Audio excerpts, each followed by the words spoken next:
You're listening to Bring Me the Axe. I'm Brian White, one half of this morbid equation, and I'm joined by my co-host and actual brother, Dave. Hey, Dave, how you doing?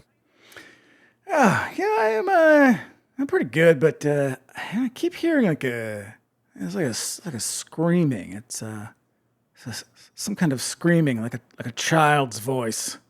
I don't know. It'll go away.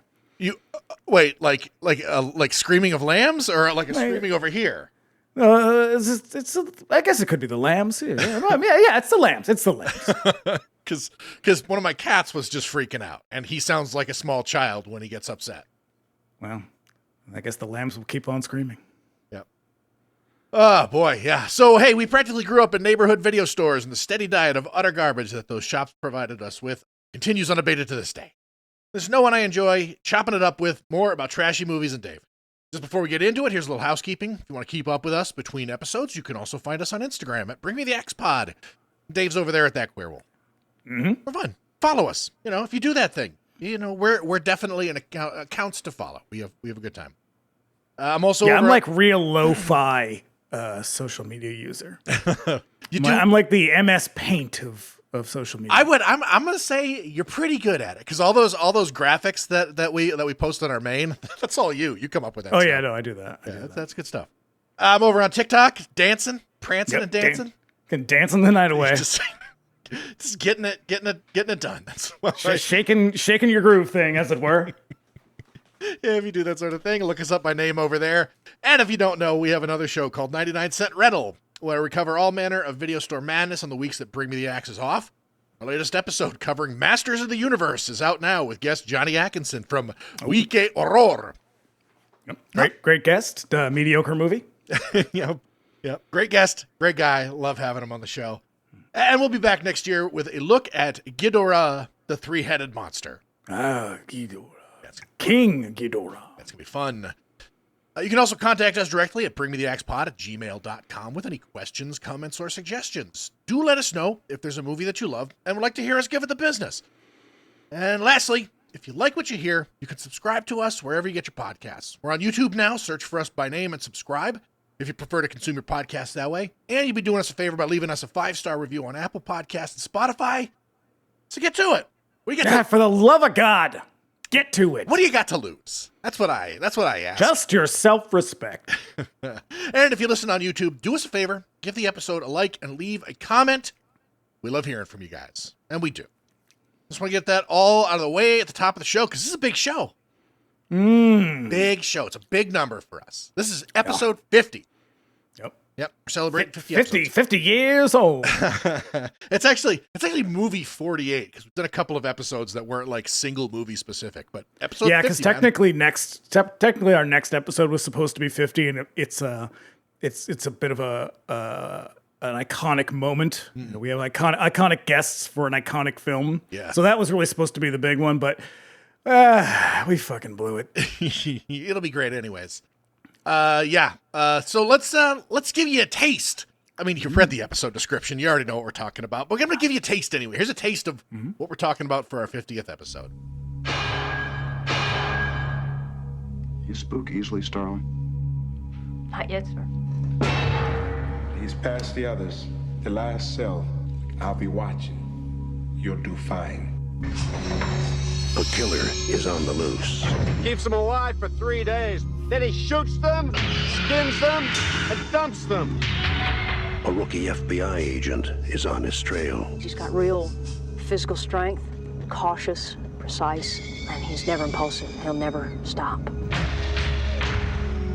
But in order to track him down, she'll have to match wits. I'll help you catch him, Clarice. Believe me, you don't want Hannibal Lecter inside your head.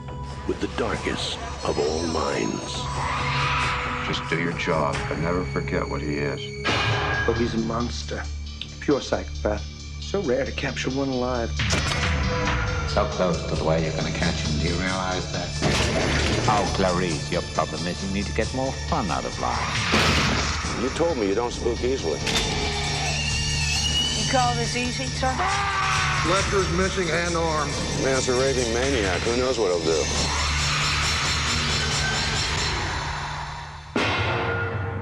Thank you, Clarice.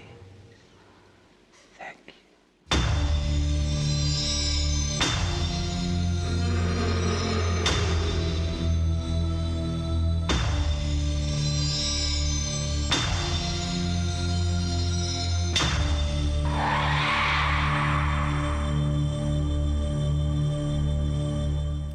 I can't believe Scott fucking Glenn gets like top billing in this movie. Oh, I know. You know what else it really kind of gets me is I watched it a couple of times. It really stuck out to me is Chris Isaac gets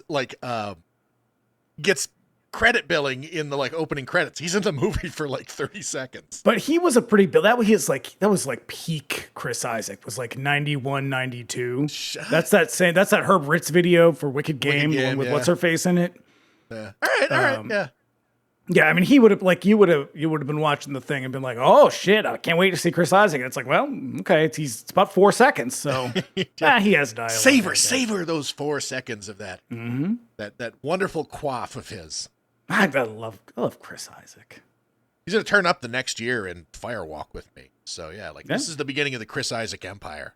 Which is weird because he didn't do a lot of acting, and then all of a sudden he had a show for like 4 years. You know, he's like one of those people who sort of shows up and they cross as much media as they can. Like he's a musician, he's on TV, and he's a thing like fucking. You ever heard of that guy Machine Gun Kelly? Vaguely. He like popped up and he was like he was like a rap. He was like a rap guy, and then like he was a pop punk guy, and then he was in the fucking Motley Crue movie, and then he vanished because nobody was buying any of it. I kind of feel like that was Chris Isaac's deal, except everybody was like, "Yeah, I like that guy. He's hot." So well, he is, but he also had a great fucking voice. Yeah, man. I tell you what, I picked the wrong beer for this 50th celebration. What do you got? What are you drinking over there? Well, I'm drinking a. Is it toilet wine? It is not cheer wine. It is a saison. It's by a Saison du Roost. Yeah, all right. It is by River Roost, which is a Vermont brewery. On draft, this is a delicious saison. This particular one, though, I'm not feeling it. I think it's the Galaxy hop. They dry hop with Galaxy, and I'm not a big Galaxy person. God, I should have done that. I should have ordered some cheer wine for this episode. It's a special episode. The 90s, the fucking serial killers were having the best week ever in the 90s. This was at a time when like right now you go to the fucking bookstore and they've got like shelves upon shelves upon shelves of fucking like true crime books, because it's all the hotness and shit. And then but 1991 when this movie came out, you'd go to like a bookstore and they'd have like a shelf and it would be you bought this shit at the grocery store. That's where you bought these books. Yeah, like a few of them. They'd have a few of them and like half of them were written by Ann Rule. Yeah. Yeah. And you put them on the counter and you'd be like, oh, I guess this too. What a lark, right? And then you get home and tear into it. Yep. It's like you're reading Peyton Place.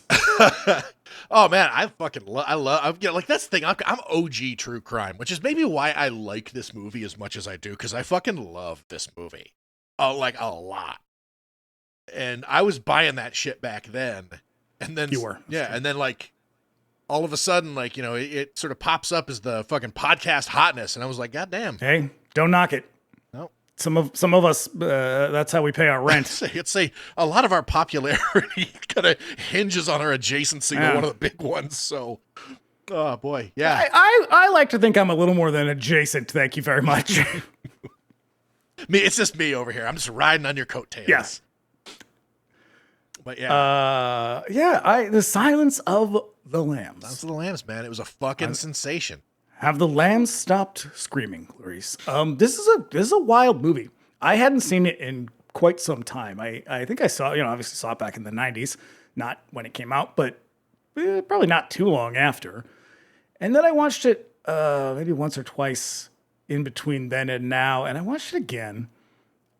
There are a lot of things I think are really incredible about this movie. And there's a lot of things that I think are not incredible about this movie.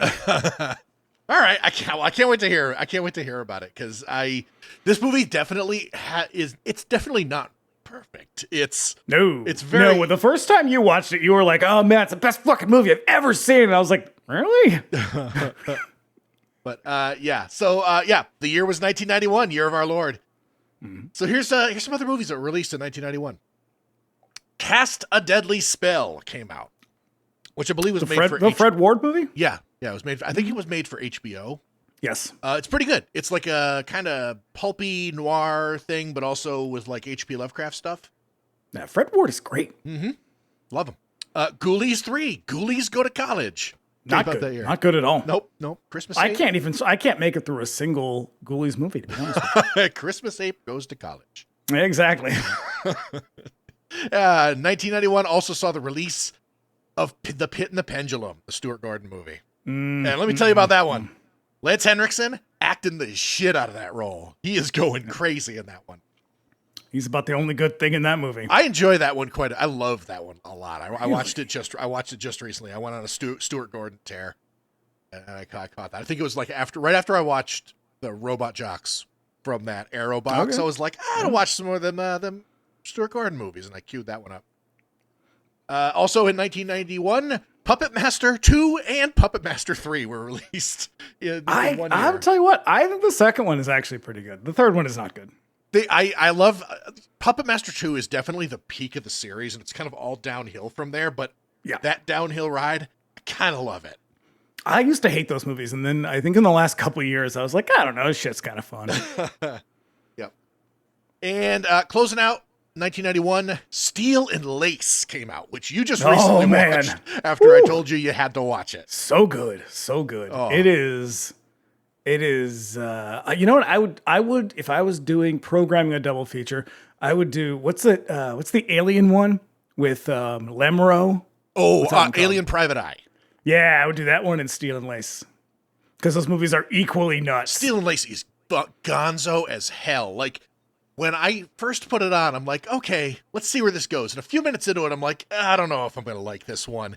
And then the first kill happens, and I was like, oh shit, I am so in. And it just got better from there.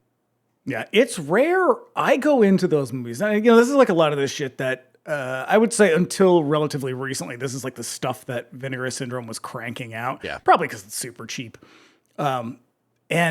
It's like a lot of it, it's the stuff I would watch like one time and be like, okay, I saw it. It was slow and a little bit uneventful and pretty anticlimactic. But every now and then you hit upon one and it's like, holy shit, this movie is insane and I'm loving every minute of it. We got to do both of those next year when we start to schedule more movies, because those are fucking great movies. Mm-hmm. So we got a cast and crew to discuss here. We got director Jonathan Demme. Or Demme. Demme? I don't know. Demme. Yeah. One of the many filmmakers to emerge from the Roger Corman factory and go on to direct great movies. He hits in the 70s with a handful of low-budget exploitation crap, and New World, notably among them. Caged Heat is a great movie. Caged Heat fucking rules. I watched it just recently and loved every goddamn minute of it. It is Barbara Steele stealing the show. Yep. Let's see. That one followed Demme around like a millstone around his neck once his mainstream movies gained some acclaim. His career has some really weird twists and turns, though, starting with the Talking Heads concert movie Stop Making Sense, which is incredible. He's got some weirdo comedies in there, like Something Wild. He's got Die Hard social dramas like Philadelphia, and grimy true crime affairs such as this one. Yeah. He also made Beloved. Yeah. Capable filmmaker. Not a favorite, but I like. Yeah. He's got a couple of spots in his resume that I really. He seems like the kind of guy. I think he died fairly young, right? He had a heart attack when he was like 50 something. It seems like he never really found a groove. Like, how a lot of those guys that came from sort of Corman's crew settled into something. It was usually like horror or exploitation or sci-fi or whatever. And Jonathan Demme seems like he never really did. He was just like, I'll just make movies. And sometimes those movies were really well received, and then other times people were like, that was a weird choice. Yeah. He must have been one of those guys who was just like not content to sort of like fit into, just sort of like slip into a groove and kind of find a thing. You like want to try a little of everything. Yeah, easy, Danny Boyle. Like, you reel it in. Yeah. Stay in your lane. You're like my doctor who thinks she can do everything. So our cast includes the great Jodie Foster. You might remember her from such Disney films as Candle Shoe and Freaky Friday before breaking out into more serious fare as a teenager in Taxi Driver and Alice Doesn't Live Here Anymore. Oh, such a fantastic film. And Hitler Doesn't Live Here Anymore. Yeah. You might remember her from being a weird lesbian in the early 2000s. Yeah. Oh, she's also in The Little Girl Who Lives Down the Lane. Yeah, that movie fucking rules. Movie that's pretty goddamn good. Jodie breaks from acting in the 80s to attend Yale and returns to acting in 1988 with The Accused, for which she wins Best Actress, and then does it again with her next picture. Yeah, she also took a break in the 80s because someone was going to murder her. Yeah. Oh, man, and he almost got Reagan. Almost got him. God damn. So I was listening to something recently where they were talking about Steve Scalise, and they were like, Republican senator and guy who bleeds too slow, Steve Scalise. Yeah. She has a hell of a run through the 90s and then breaks out into directing. I was thrilled to see her return to screen in the last season of True Detective. That was a welcome addition to reviving a pretty good series. I think she is. As far as I can tell, she's like a capable director. Her weird allegiance to like Mel Gibson, I find a little off-putting. I know. But she seems like sort of like, you know how when people like her or Drew Barrymore or, you know, like people who've been in Hollywood pretty much forever, they become so insulated that like your world is your world and you know nothing else. And so it just doesn't seem weird that the people around you are like fucking sociopaths. That's got to be it. Because she was definitely sort of born into this system. Like she's a California kid, and her brother was supposed to be the like sort of the child star, and then she just kind of slipped in there by accident. You know, here we are. Yeah. Because Mel Gibson is a huge sack of shit. Massive piece of garbage. And the fact I think I was always put off by her willingness to like entertain his douchebaggery and just be like to be a Mel Gibson apologist. I know. But and then I was also one of those this in my younger years, one of those people that was just like, hey, why don't you stop being so homophobic and just tell everyone you're a lesbian? Now I would be like, who fucking cares, lady? You'd be whatever you want, whenever you want. That's a real weird story there. She got outed by the Village Voice. Yeah, and that's not cool. No, that sucks, man. But she's really fucking good in this. She's great. Oh my God. And I mean, and not to mention, like, she's the roadmap for Dana Scully. Yeah, so, obviously. You know, like right down to the hair, like just, it's a foundational piece of horror going into the 90s.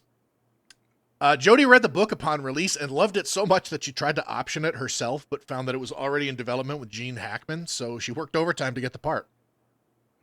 And Jonathan Demme didn't even want her. He wanted Michelle Pfeiffer. He's one of those guys who like gets like a cast that he likes and just wants to work with him because he knows he can work with them. But I'm, fucking glad that like she just went shoulder to the wheel and fucking pushed.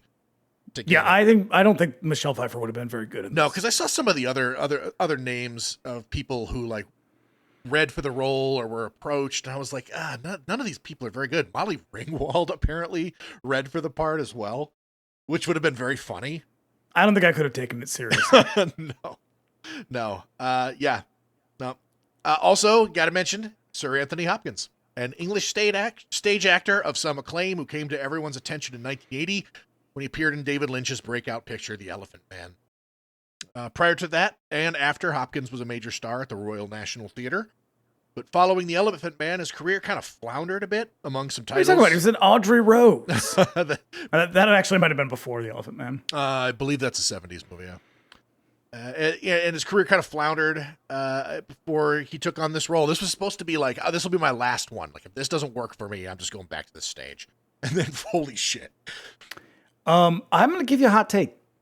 I don't think Anthony Hopkins is a very good actor. I think he's good in this. I think he's a good actor. I think he's good in this movie, but I think everybody saw this movie and he has been living off this goodwill since then.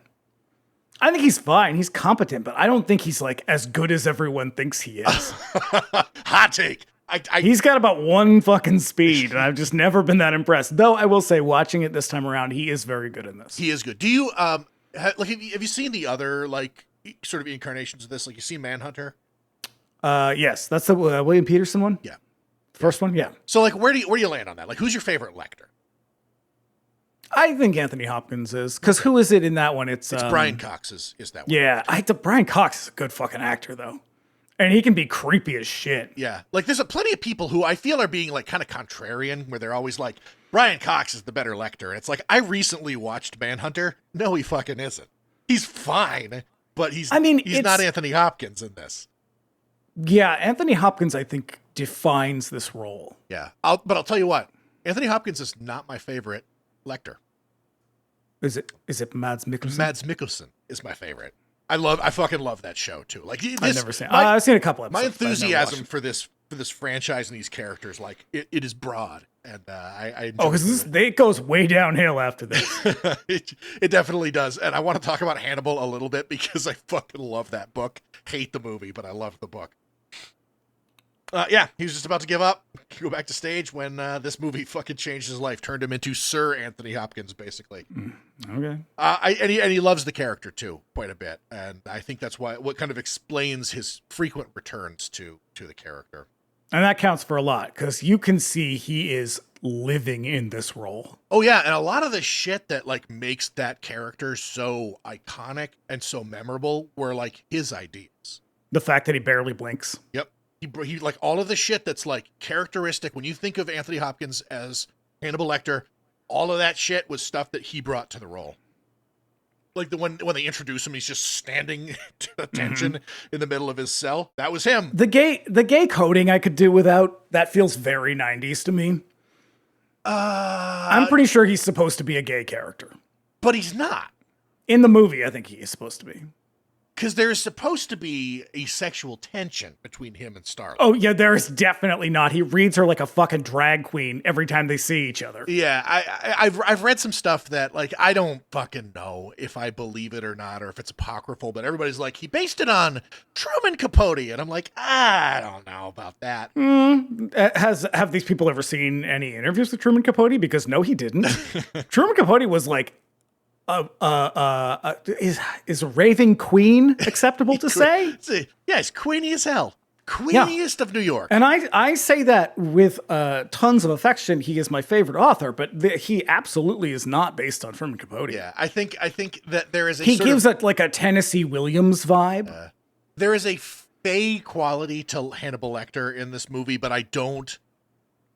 he's not supposed. That's something that Hopkins did. He is definitely not like a gay character. He reads extremely gay. He does kind of, and I don't fucking. I mean, he is sassy. He's very sharp tongued and mean in like in a very drag queen kind of way. He's like a drag race contestant. He's really shady and cutting in like a really sarcastic way that feels. I think a lot of gay men would have watched it and been like, Yeah, and rounding out our cast, Ted Levine. And I think he is the best of this entire movie. His performance in this is insanely good. Yeah, he is an actor that was utterly ruined for me by this movie. He plays this role so powerfully that I don't know how you'd even recognize him in anything else. He looks completely different. Yeah, it wasn't until Monk when I was like, oh shit, it's fucking Ted Levine. It's Ted Levine. But he does kind of like fall into other characters. Like this is a singular character for him that unfortunately kind of followed him around for a few years where everybody was like, we got to have Buffalo Bill in our movie. And so all he got cast as was like villains. And so it kind of took some savvy agent work to kind of get him into parts that weren't like Buffalo Bill. I mean, yeah, he does basically the same character in Joyride. I mean, it's just a voice, but he does that. I think he's a bad guy in Shutter Island. Yep. He's not the bad guy, but he's a bad guy. He's not bad in Heat, I don't think. No, he's one of the cops in yeah. But yeah, he's basically because he's so fucking good in this movie. Oh God, yeah, because like he's funny, he's bizarre and off-putting. Yeah, because it's definitely he is a sharp contrast to the Tooth Fairy from Red Dragon, who's played by Tom Noonan. Fucking which one's the Tooth Fairy? Yeah. Oh, Red Dragon? I thought that was no. What's his He face? plays Ray Fiennes. in Manhunter. He plays Red Dragon. Red Dragon's the book. Red Dragon's also the remake. But right, yeah, motherfucker. God, that guy's great in that. But like, he is just like he has none of this sort of. And that's the one with the eyes, the mirror in the eyes thing. Yes, yeah. Yeah, I believe he's based on what the fuck is that guy's name? I just said it. Peter Manuel. It's a real the Beast of Birkenshaw. Oh yeah, what they called him. He was a real narcissistic piece of crap. I mean, they pretty much all are, but yeah, no. Buffalo Bill, easily one of the best screen monsters of that I can think of. That character is so fucking singular, creepy, and alarming. God, I love him. Yeah, he's great. Yep. Here's a little bit of trivia, some stuff to know about this movie. This was adapted from a novel by Thomas Harris. The Silence of the Lambs was published in 1988, was the follow-up to his previous Hannibal Lecter novel, Red Dragon, which was, like we said, adapted by Michael Mann as Manhunter in 86. Unfortunately, that movie tanked super hard, which is too bad. It's a pretty good movie. It's got a great soundtrack. It's got that ending with Inagata Devita is so fucking cool. Even the weird editing that they use. God damn, it's good. This one's got a great soundtrack. It's scored by Howard Shore. Howard really Shore, awesome. and man, it sounds like it sounds like a Cronenberg movie, crazy. Yeah. So Manhunter was remade as Red Dragon with Anthony Hopkins as Lecter instead of Brian Cox and Ed Norton as Will Graham. It's followed. Is Ralph Fiennes? Is that the one he's in? Yes, that's the one that he plays Tooth Fairy in that one. I guess I have seen them all. It's followed by a third Lecter novel in 1999, simply called Hannibal, which was also adapted, with Julianne Moore playing Clarice, because the original ending turned Jodie Foster off so hard to it that she was like, pass. And it's terrible. That movie I think is so fucking bad that they should just strike it from the record. Well, the ending was changed because they wanted to leave it open for further sequels. And Harris's novel, which I don't know for sure. I can only speculate, but because what ends up happening is after this, and that's the Monster of Florence one, right? Yes. So after that one, Dino De Laurentiis has the rights for all these. And he wants to make another one. And he's like, Thomas Harris, will you write this next movie? And Harris is like, dude, did you not read my last book? I'm done with this. Like, the story is told. And I have other books to write. No, you don't. And he put another one out in 2019. Pretty good. Did he? But De Laurentiis was like, okay, fine, but I'm going to do this without you. So you can do it with me or I can do it without you. And he was like, fuck it. Fine, I'll write this thing. Just so he can sort of like have control over his characters and not have somebody else like writing his story, basically. But yeah, the ending of Hannibal, the book, is one of my favorite fucking endings to a novel ever because I think I read that one. I don't remember it at all. So I'll just tell you, and then I'll bleep it all out anyway. Sorry, listener. Read the book. It's fucking outrageous. That's the one where Mason Verger, who's the bad guy. It's when he cuts his face off, right? Yes. So he lures. I did read this one. He uses.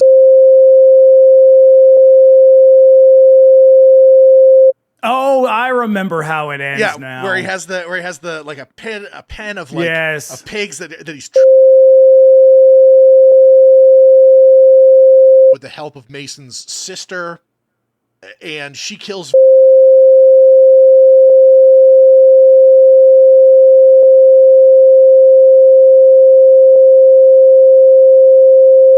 which was very, very funny. And then he takes her home and he helps her get better. And he fucking helps her work through all of her childhood trauma. And then he...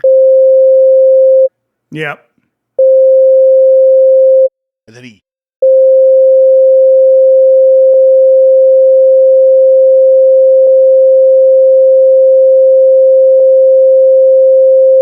And then she...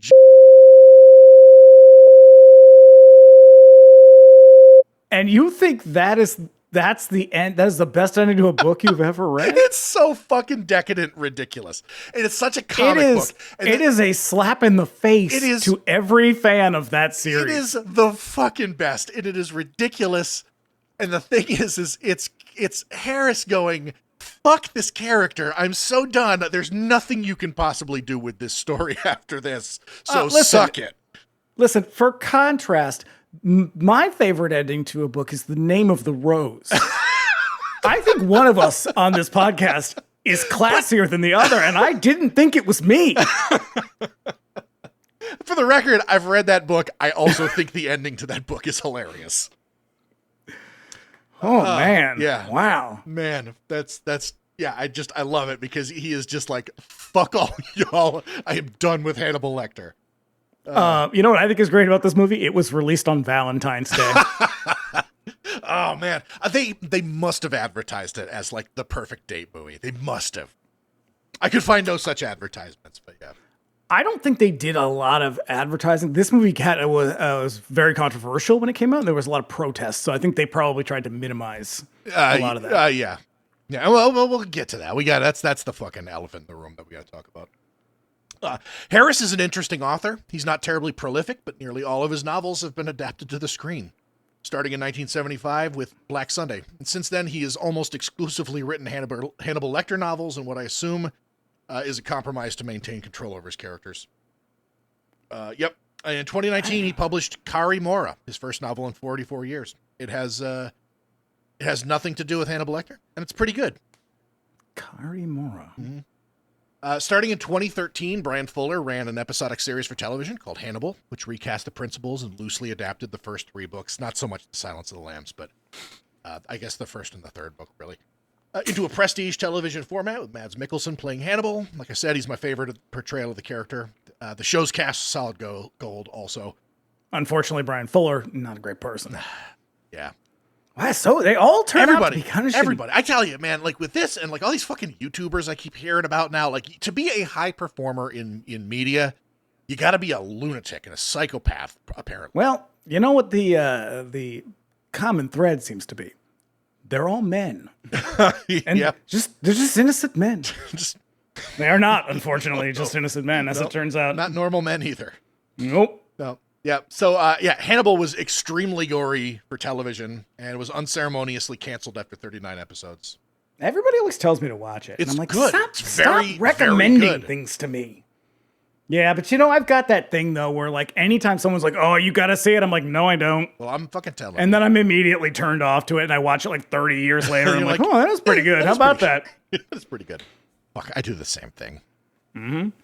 The adaptation... I'm like, yeah, the Beatles, you say? Give it a go. Look at I this, still hate the look at this Beatles. Elvis Presley character. And you said that was the Rolling Stones, was it? The Rolling Bears? The Bears? Rolling Bears? Yeah. So the adaptation of Silence of the Lambs started before the book was even published. The book drops in 1988. Production began in 1987 with Gene Hackman partnering with Orion Pictures to produce, possibly direct and star in as Jack Crawford, but a few things transpired. Ted Talley... Orion wasn't doing good at this point, though, were they? What? I mean, Orion was kind of on their way out, weren't they? No, I think they were... Yes, I think they were kind of like... they were struggling, and this movie did a lot to sort of boost them a little bit. Yeah. Ted Talley's script pages were coming in and were very graphic, probably more than Hackman was expecting, and he had just come off of Mississippi Burning, and being that it was so dark and nasty, he bowed out of silence, leaving the option up for grabs. Yeah, Mississippi Burning has an actual race riot in it, so he probably didn't want to go back to that.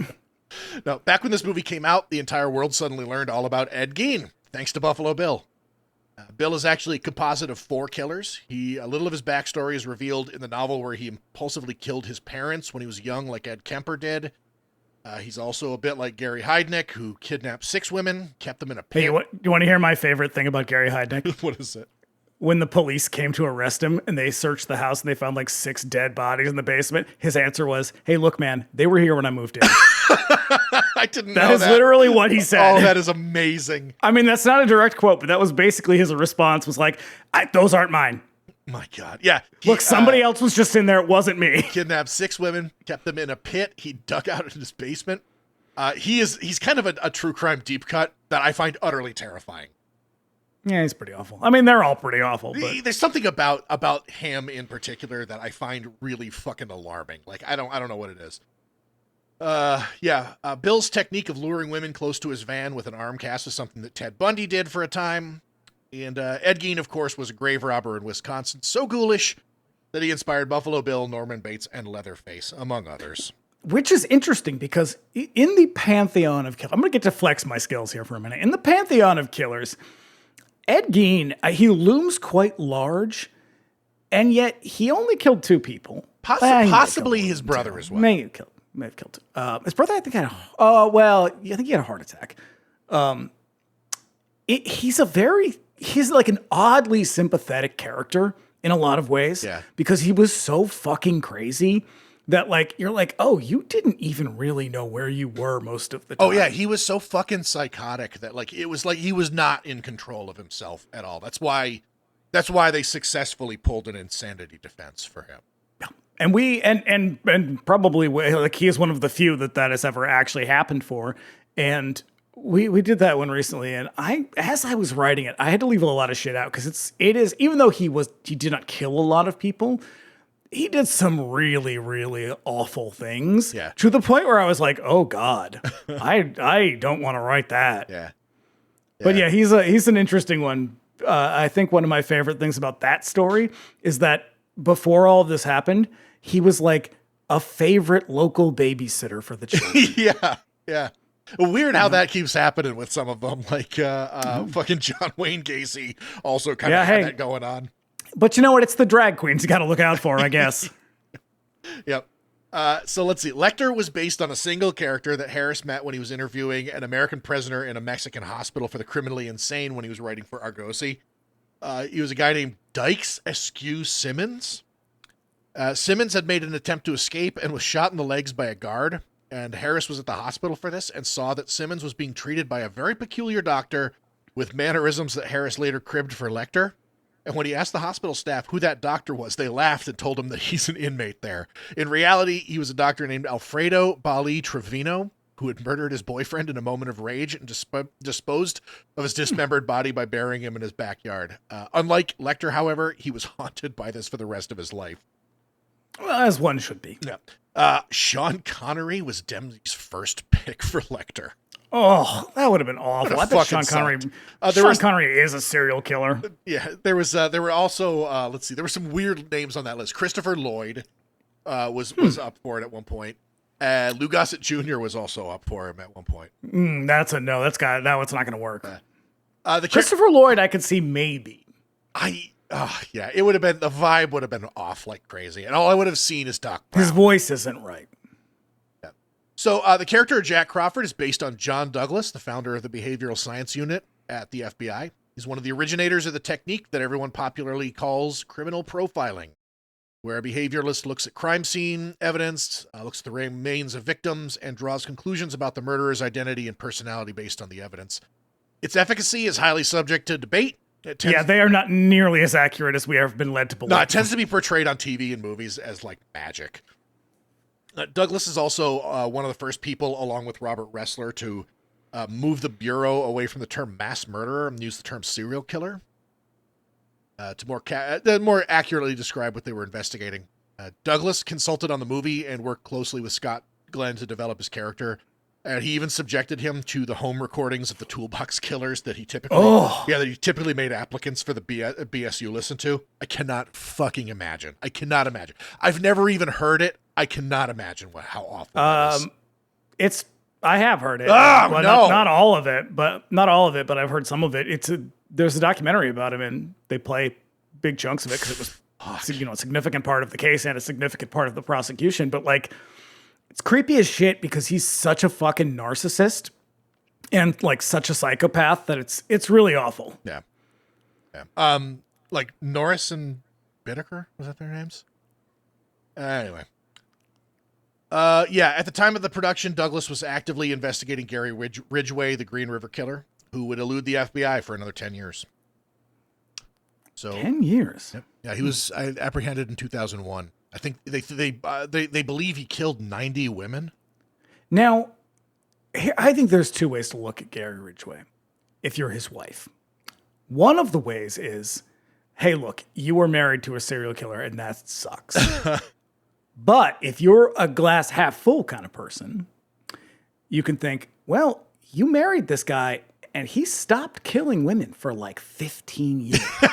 I would say it was a very successful marriage in a lot of ways. Oh, no. This movie was made on a budget of $19 million. It ultimately took home $273 million in box office alone. Damn. Became such a cultural touchstone that it was being parodied straight into the next decade. Still, I mean, you still find shit. Yep. At the 64th Academy Awards, it was nominated for 7 awards and won 5, the major character categories. I just remember Billy Crystal coming out on stage on that fucking stupid mask and the... Yep.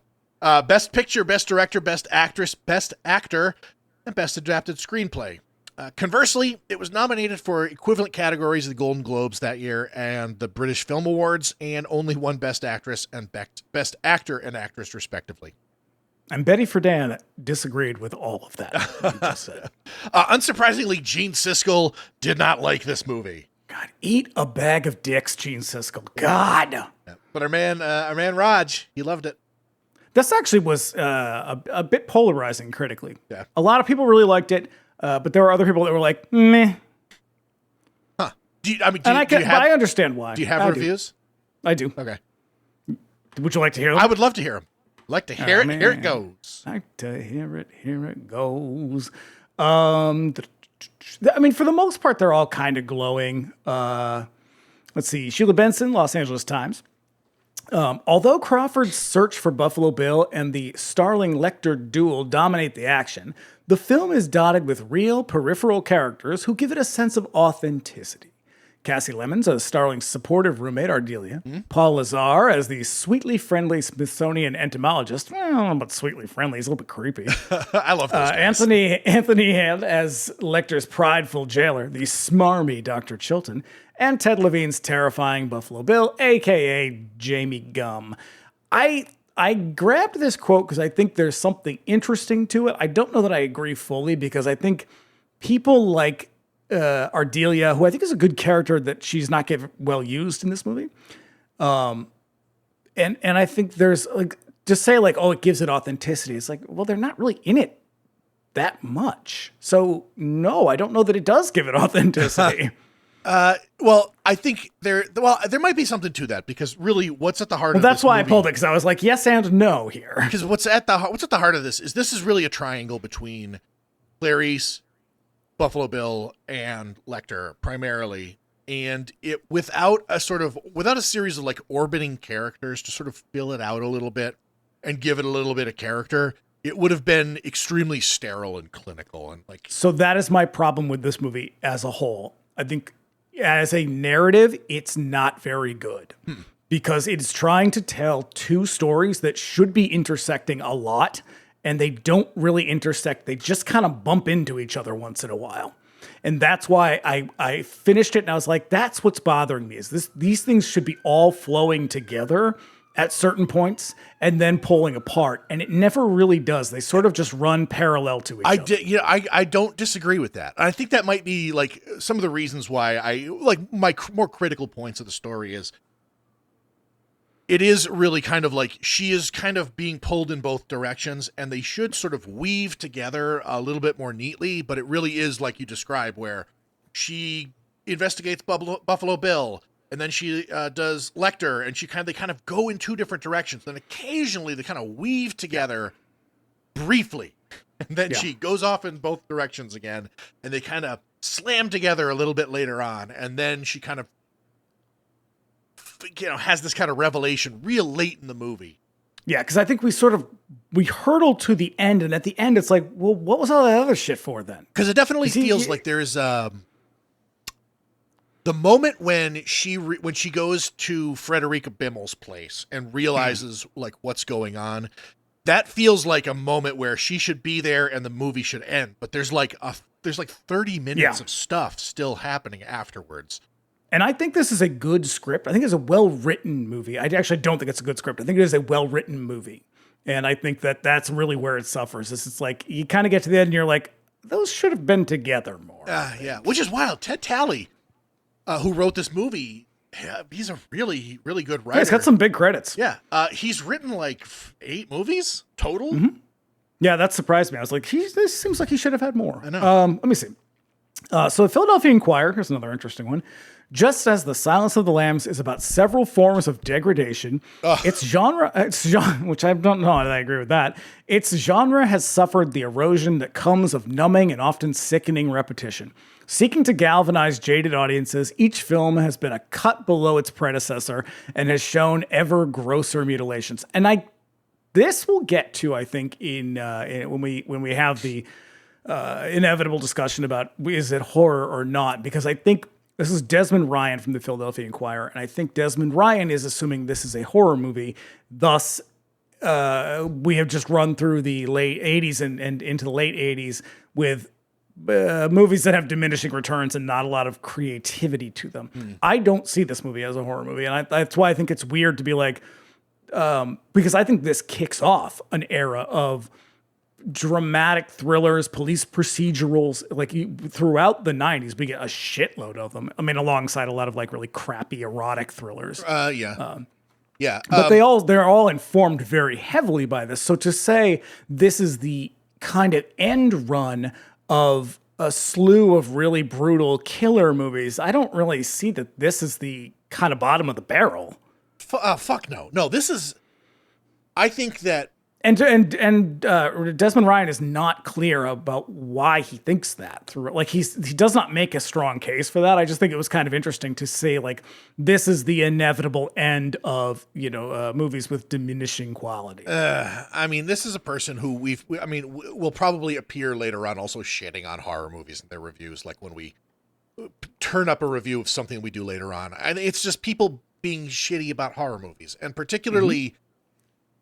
This one drops, and it's not, and it is recognized. I think that this is 100% a horror movie. It is recognizably as such. I think that the discussion, the debate that happened afterwards, and it was sort of a direct result of the kind of critical reactions to this movie, because like, horror well, it's movies, what we see with the prestige discussion now. It's like, oh, this one's important that it's horror because it's elevated horror. Like, I have no use for these discussions anyway, because I'm like, call it whatever the fuck you want. I don't give a shit. Yeah, because what ends up happening, like, this is a prestige movie with a fucking prestige cast and crew, and they weren't really a prestige cast and crew yet.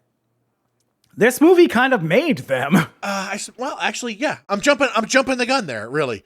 It's just that it's a horror movie that doesn't look like a fucking horror movie. Yeah, it's The Exorcist. It's made so well that you forget what you're watching. And the fact that it infiltrated the Academy and it won it won very important Oscars, and it was Jodie Foster's like second Oscar in a row. It's the same. So like, let me give you an analogy. Like about 20 years ago when comic books started to enter the New York Times bestseller list. Oh, you mean when they become graphic novels? Yes. And so it's not, and I'm not talking about like The Dark Knight Returns and like Watchmen and like really kind of like prestige format books. I'm talking like 6-issue collections of X-Men or like of Justice League America, like just 6 issues of a regular comic book series. It's a book that, the critical appraisals of these are, comic books are for fucking children and idiots and stinky, adults.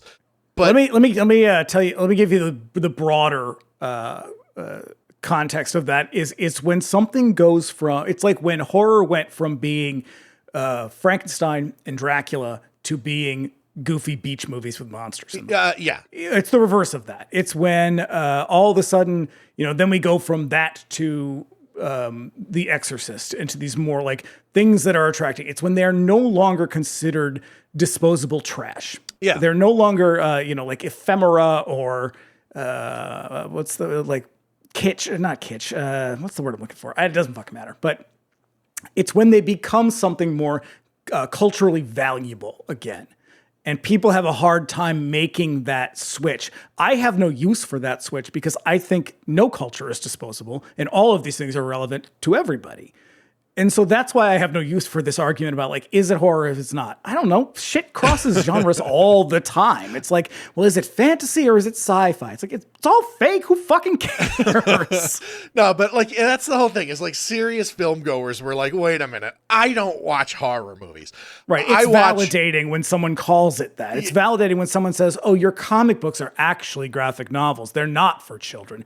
Your horror movie is now winning Oscars. It's like, take it or don't take it. Fucking care. I like it. Yeah. So yeah. I mean, ultimately, this fucking debate is stupid. I don't need the validation. I think it's meaningless. There's a much bigger conversation about this movie and about controversy around this movie that I think is more valuable to have. Yeah. But yeah. I put that question out there to several channels and I got like hundreds of responses from people. And I was expecting it to sort of list hard in one direction or the other. And what I found was that among like 300 responses between like fucking YouTube and TikTok and Instagram and Facebook, the ratio was like 2 to 1.5 yes over no. So like that margin was much narrower than I was expecting it to be. I mean, to me, it just falls into like movies like Seven and Shutter Island and Like they're just. Oh yeah, but those they're movies kind of probably would not exist without this one. This was the test this case. or like shit like Copycat. Those are a little bit lower quality, but like Bone Collector, movies that are like real edgy cop dramas or like cop melodramas. That's sort of what I lump this in with. It's like, it's not. So every time this question comes up, it's like, is a thing a horror movie? And again, I have very little use for this, but I always think about, I think it was that podcast Ruined that I was listening to. Yeah. And the way that they defined it was, is this movie designed to scare you? Is that the explicit intention of this movie? Because that is what a horror movie is. It is supposed to scare you. And I think that's a pretty good baseline. Is like, this is a thing that is supposed to inspire fear in you. And this movie is not frightening. It has tension. It's thrilling at certain points. Menacing as hell. And it is very, very oppressive. Like right down to the... But you always know what's going to happen. It's not like anything is going to like jump out and scare you. Oh, or sure, like, sure. But like, this is because it is a police procedural, because it's kind of based on a real thing. It's based on several real things, but... and so that's why I don't really consider it that. But that doesn't affect how I would view it either way. I just...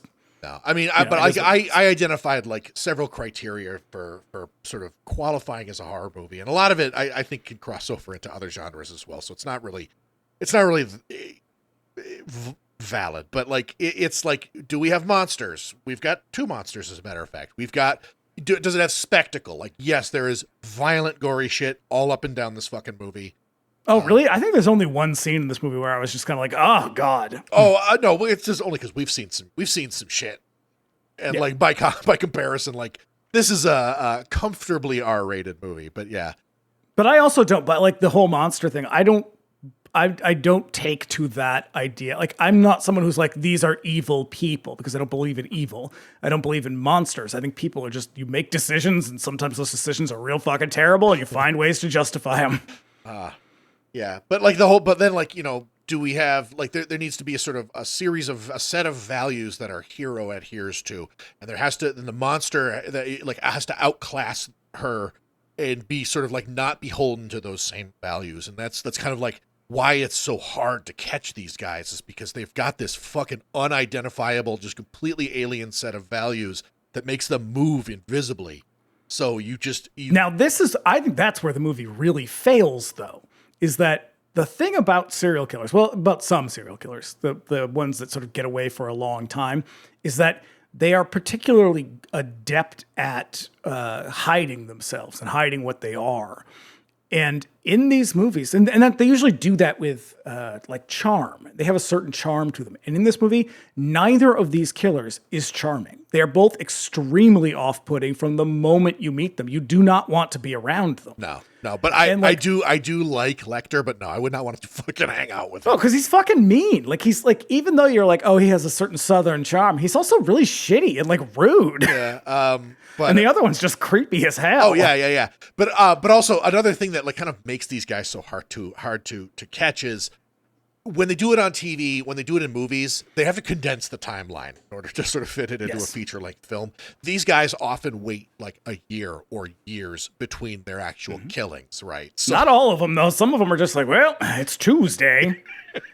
And the other reason first of all, we should just say up top here, it's really fucking hard to solve crimes, especially murders. It's just it's real hard. Yeah, particularly when the motive is like just so fucking when you would have no idea what it was. I mean, that's why it was really, really hard before they started up all of this sort of profiling thing, is it never occurred to anybody that such a person could exist. Which is why people got away with serial murder for so long, is they were just like, nobody would ever do that. It's the same reason why women got away with murder for so long, because they could never believe that a woman could kill somebody. Yeah. It just was not in their nature. And it's like, well, if you weren't so fucking stupid, you might have caught them a lot sooner.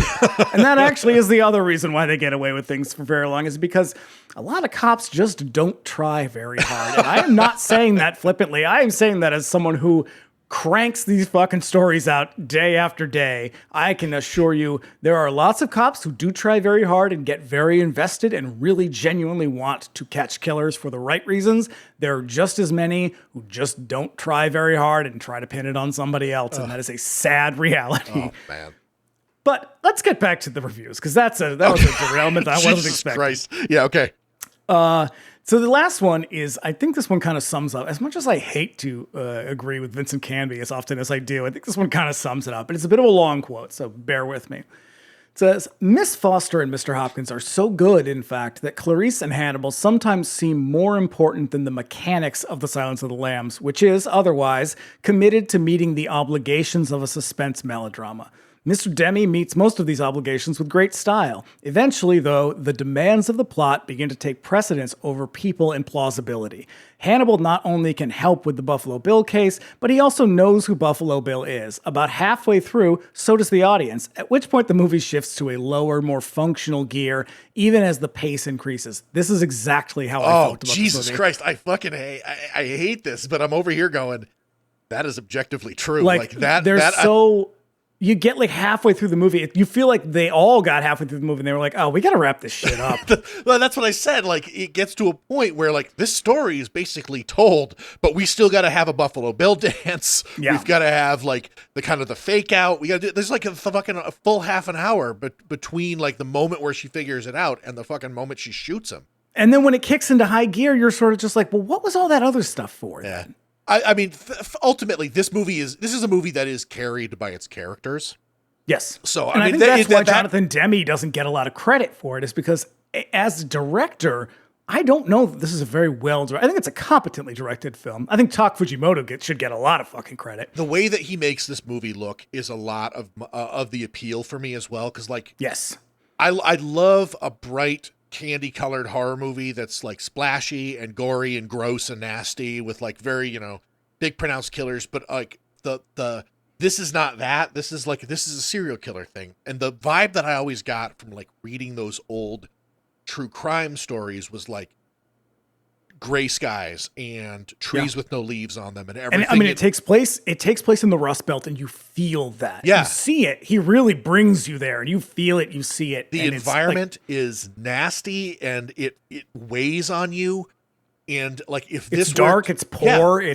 it is Appalachia, Yeah. Like if this movie looked any other way, I don't think it would work the way that it does. And right. And so I think Tak Fujimoto should get a lot of credit for that. And because I think as a director, Jonathan Demme's competent here. It's a finely directed movie, but I don't think he goes above and beyond. I think actually a lot of the mistakes could be attributed to bad direction. I don't know. I've got a couple of points that when we get to the plot, I'll point them out. There's one thing in particular that he does that is like some film nerd shit, but yeah, it's like one of my favorite qualities of it. But I mean, there's also like there's some Deus Ex moments in this where I'm like, I guess it was the only way you could do it. You can't write your way out of this. So. But I mean, also this script follows the novel pretty closely. So I'm pretty sure I read it. Because I remember reading it. I think I read all of them like back to back at one point. And yeah, I read it when I was working at the psychiatric hospital. Yeah, it was just there. It was just laying around in the nurse's station. I was like, hey, Silence of the Lambs. I read this. So as much as I didn't, Vincent Canby is a stuffy bitch most of the time, but like he was a really good critic, and he was usually, I think, pretty right about things. And it's a fair review. He doesn't say that it's bad. He just basically says like, we are given this character-driven drama that's really good, and then all of a sudden they just sort of kick it into high gear and race to the end. Yeah. There's one more quality of this movie that we got to fucking address. It's got about 8 pages on it, so. Yeah, this movie, as much as I love it, I must acknowledge that it is stereotypically homophobic. It is transphobic before it was all the rage these days. Yep. It is like, this new J.K. Rowling movie is rough.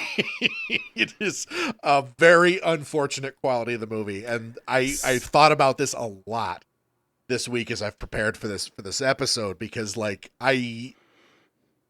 we've talked about this in other movies that we've done that sort of like toe that. Yeah, this one goes hard at it though. That toes that fucking line where it's like Harris was like, well, how do I make this character really, really freaky? How do I make him weird? And so he fucking this is Brian De Palma levels of exploitation. Yeah. And so he's like, I know, he thinks he's a transvestite or a transsexual. And so fucking here we are. So Jonathan Demme, he, I think, was very offended and very upset that people accused him of that. And he really rejected it. He said that Buffalo Bill, he's not gay or trans. These are like contemporary. These are contemporary reactions, because I've also read more recent ones where he's like, I do really actually regret that. Well, that's not actually what he says. He says something like that. So he said he's a tormented man who hates himself and wants to transform into like the furthest thing from what he is. And so obviously I guess that's a woman. And so he kind of softens a little bit on this in the years to follow in a way that's sort of like, okay, I get where your argument, because this movie upset a lot of gay people, and it very much upset trans people. It upset a lot of women as well, for obvious reasons. And he kind of was like, I think I understand where you're coming from, but I stand by my position. And it's like, dude, for fuck's sake. I know this goes back to some of the things that we've also said about like the way that ultimately what you mean as an artist when you put something out does not fucking matter, because you're opening it up to public interpretation, and people are going to fucking project their own experiences on it. So you can be like, you could go at it like, well, no, he's not really this trans person. He's just a tormented person. It's like, it doesn't fucking matter. The people who are gay and are trans who are watching this are like, wait a second, what the fuck? And so here's a little PSA. I'm going to hit y'all with a little PSA. And this is generally for privileged people, specifically people who create things. When a person, especially a marginalized person, says that you have done something or said something to offend or hurt them, the right answer is never going to be, no, I didn't. How dare you suggest that? God damn it. Everybody's so PC and woke now. Don't say that. Take 5 seconds and think, maybe they're right. Are they right? And if you do think about it and you still feel justified, fine. But if your instinct is to say absolutely not, you're probably wrong and should shut the fuck up. Now, I think even if we gave Jonathan Demme the benefit of the doubt that he meant no harm, and I don't think that he did. No, because he actually strikes me as a pretty decent dude. Like, well, especially since the next feature film he makes is Philadelphia. That's the thing. I feel almost like he made that movie as a reaction to the criticism of this, like, which is not okay. But well, I mean, almost like in his head, he's like, "I'm gonna make up for it."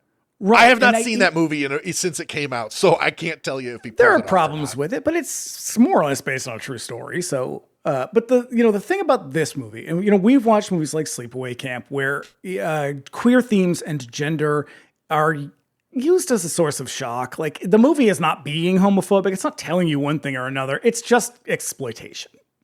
This is more in the vein of something like Dressed to Kill, which conceives of a trans identity that is an expression of mental illness, or something that, it explicitly pathologizes trans people.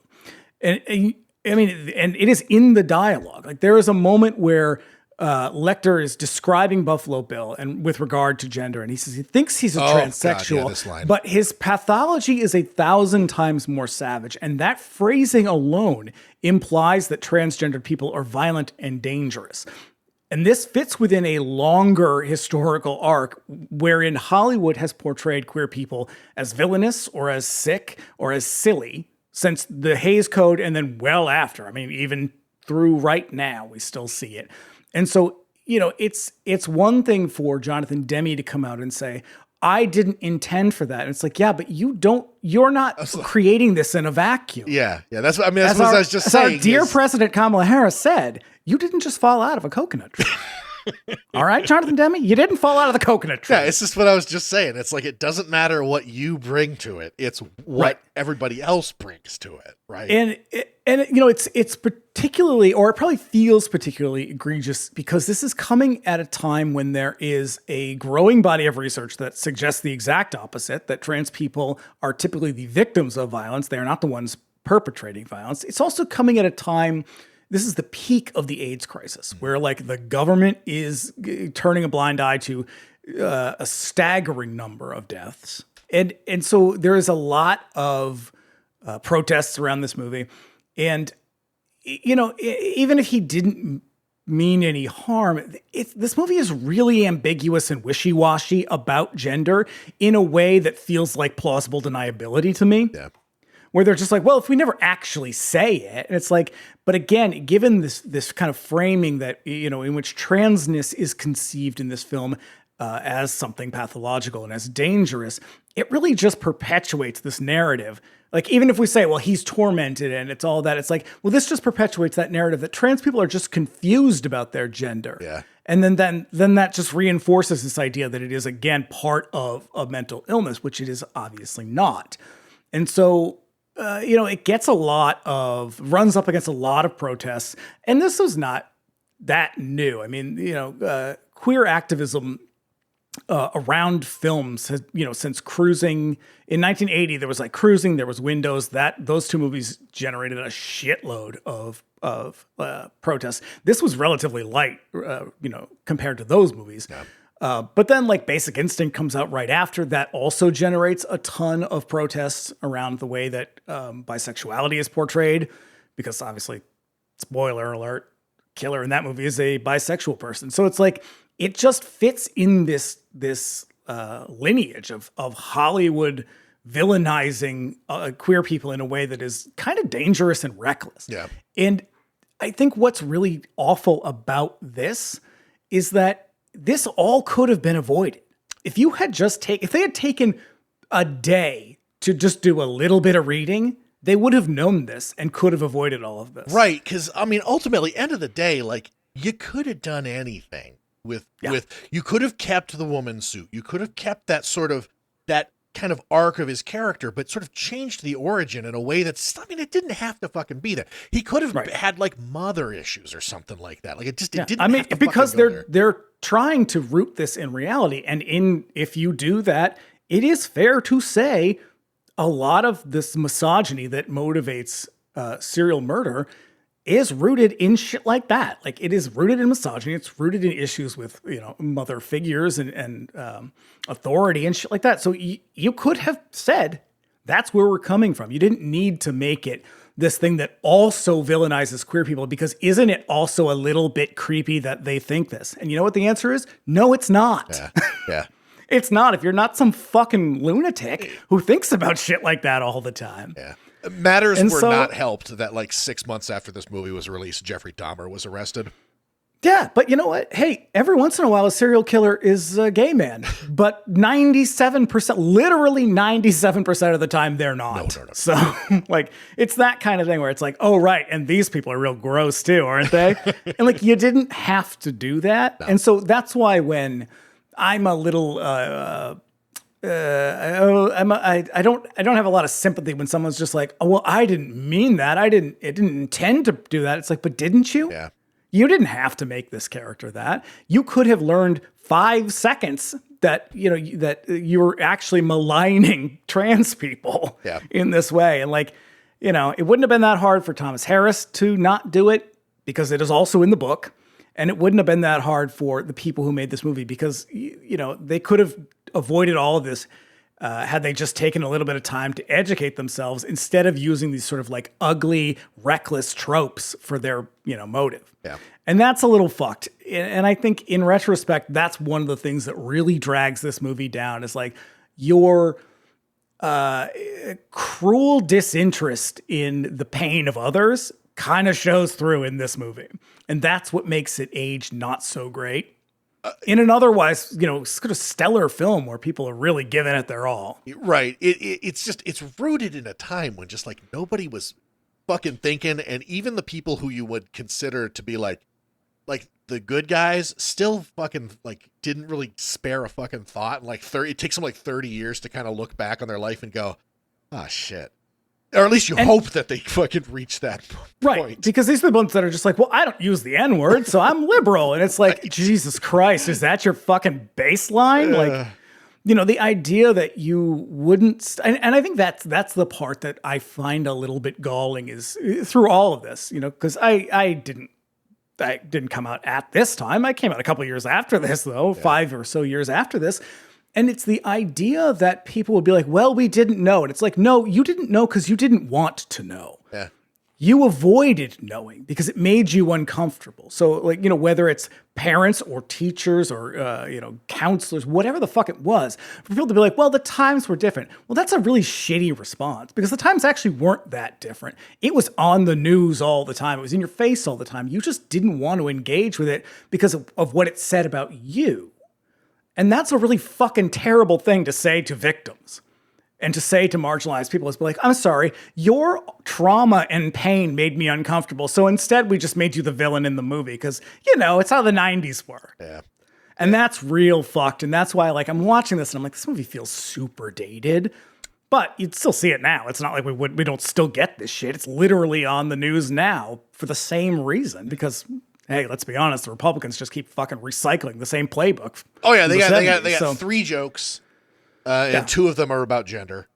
Yeah. And so it's just kind of like, I want to give people the benefit of the doubt because this is very much a product of its time. And it didn't have to be. It's not necessary in the story. Yeah. And it's think, like I say, this it's is like a I movie say that, about other, we've said this about other movies recently. Like if you change one detail about this movie or you remove it outright entirely, the movie remains the same. And that's a quality of it that they could have done anything else. But it's like Thomas Harris wrote it being like, oh, this is going to be fucked up. And then Jonathan Demme looked at it and was like, oh, this is going to be fucked up and it's going to be great for a movie. And it's really unfortunate. And it just never occurs to them that like, oh, these are real people that we are maligning in our film. All you had to do was go ask one trans person how they felt about this. And they'd be like, oh, don't do that. Yeah. And there were actually a lot of gay people that were like, whatever, it's not like, it's like that was sort of the least of their concerns at that point. Yeah. Because there were 2 sides to this argument. And it should also be said that in a lot of these protests, especially when it came to kind of gay rights activism throughout the 80s and the 90s, a lot of these protests were by people who had not actually seen the movie because the movie hadn't come out yet.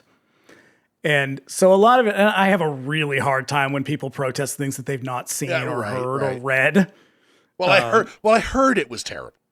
Yeah, I remember I had a friend of mine who we were talking about when Cruising came out, and she was like, "Oh yeah, I went to all these protests." She was very active in the Boston gay rights movement, and she was like, "Yeah, I went to that one, I went to this one," and I was like, "Have you seen Cruising?" And she was like, "No." Oh no. I was like, "So you went out and protested something you haven't even seen?" It's like that's people getting caught up in a movement. And I think there are legitimate reasons to protest Cruising. I personally don't find it that offensive. I see why people did. But you got to at least see it. Sure. So there is a kind of, I don't want to say devil's advocate, but a lot of the protest was by people who had not seen the movie, but they would have been justified had they seen it. So. Yeah. There you have it, everybody. This is definitely, there's no hedging on this one. This is just homophobia and transphobia. And I think the homophobia gets a little bit overlooked, and rightfully so, but it is also in there. Because eventually it's the sort of notion of Buffalo Bill's gender that kind of takes over eventually. Yeah, and I think there's also a case to be made that this is sort of an anti-feminist movie as well. I mean, there's a lot of weird gender stuff with Clarice where and I think that's, again, more just a product of the time, but there's a little bit there too. Yeah, it was feminist by 1991 standards. It's like I'm helping. It really is. It's this idea, and this again, it feels unfair a lot of the time to be like, well, it's because it's all made by men, but it really is. It's an issue of men thinking they're right all the time, where they're just like, we're making this strong female character, and it's like, is she strong? Really? Right. Or are you really just sort of like writing what you think is a strong woman? Oh yeah, but who is constantly demurring to everybody else. Right. Yeah, that'll be all, Joss Whedon. Yeah, exactly. It has a little bit of that to it. But hey, otherwise, fucking fantastic. Yeah, shall we talk about it? Let's do it. All right. So we open on the foggy woods near FBI headquarters in Quantico, Virginia. Clarice Starling runs the ropes course on the trails by the headquarters, climbing over obstacles, making good time running, when she's suddenly called off the track by a superior. Yeah, speak of the devil. Hey, you know what this opening reminds us of? reminds us that even ladies can be FBI agents, but only if they practice a lot and sweat real hard. Because God damn it, she is soaking wet. It is alarming. It's hard work, man. She's gonna. I want to say it's. I think it's hyperhidrosis is what it's called. Yeah. Jack Crawford, head of the behavioral sciences unit, would like to see her. I love what I love in this moment is that they send some guy out in the woods to find her, and it's just like, just go. She's in the woods. Just go find her.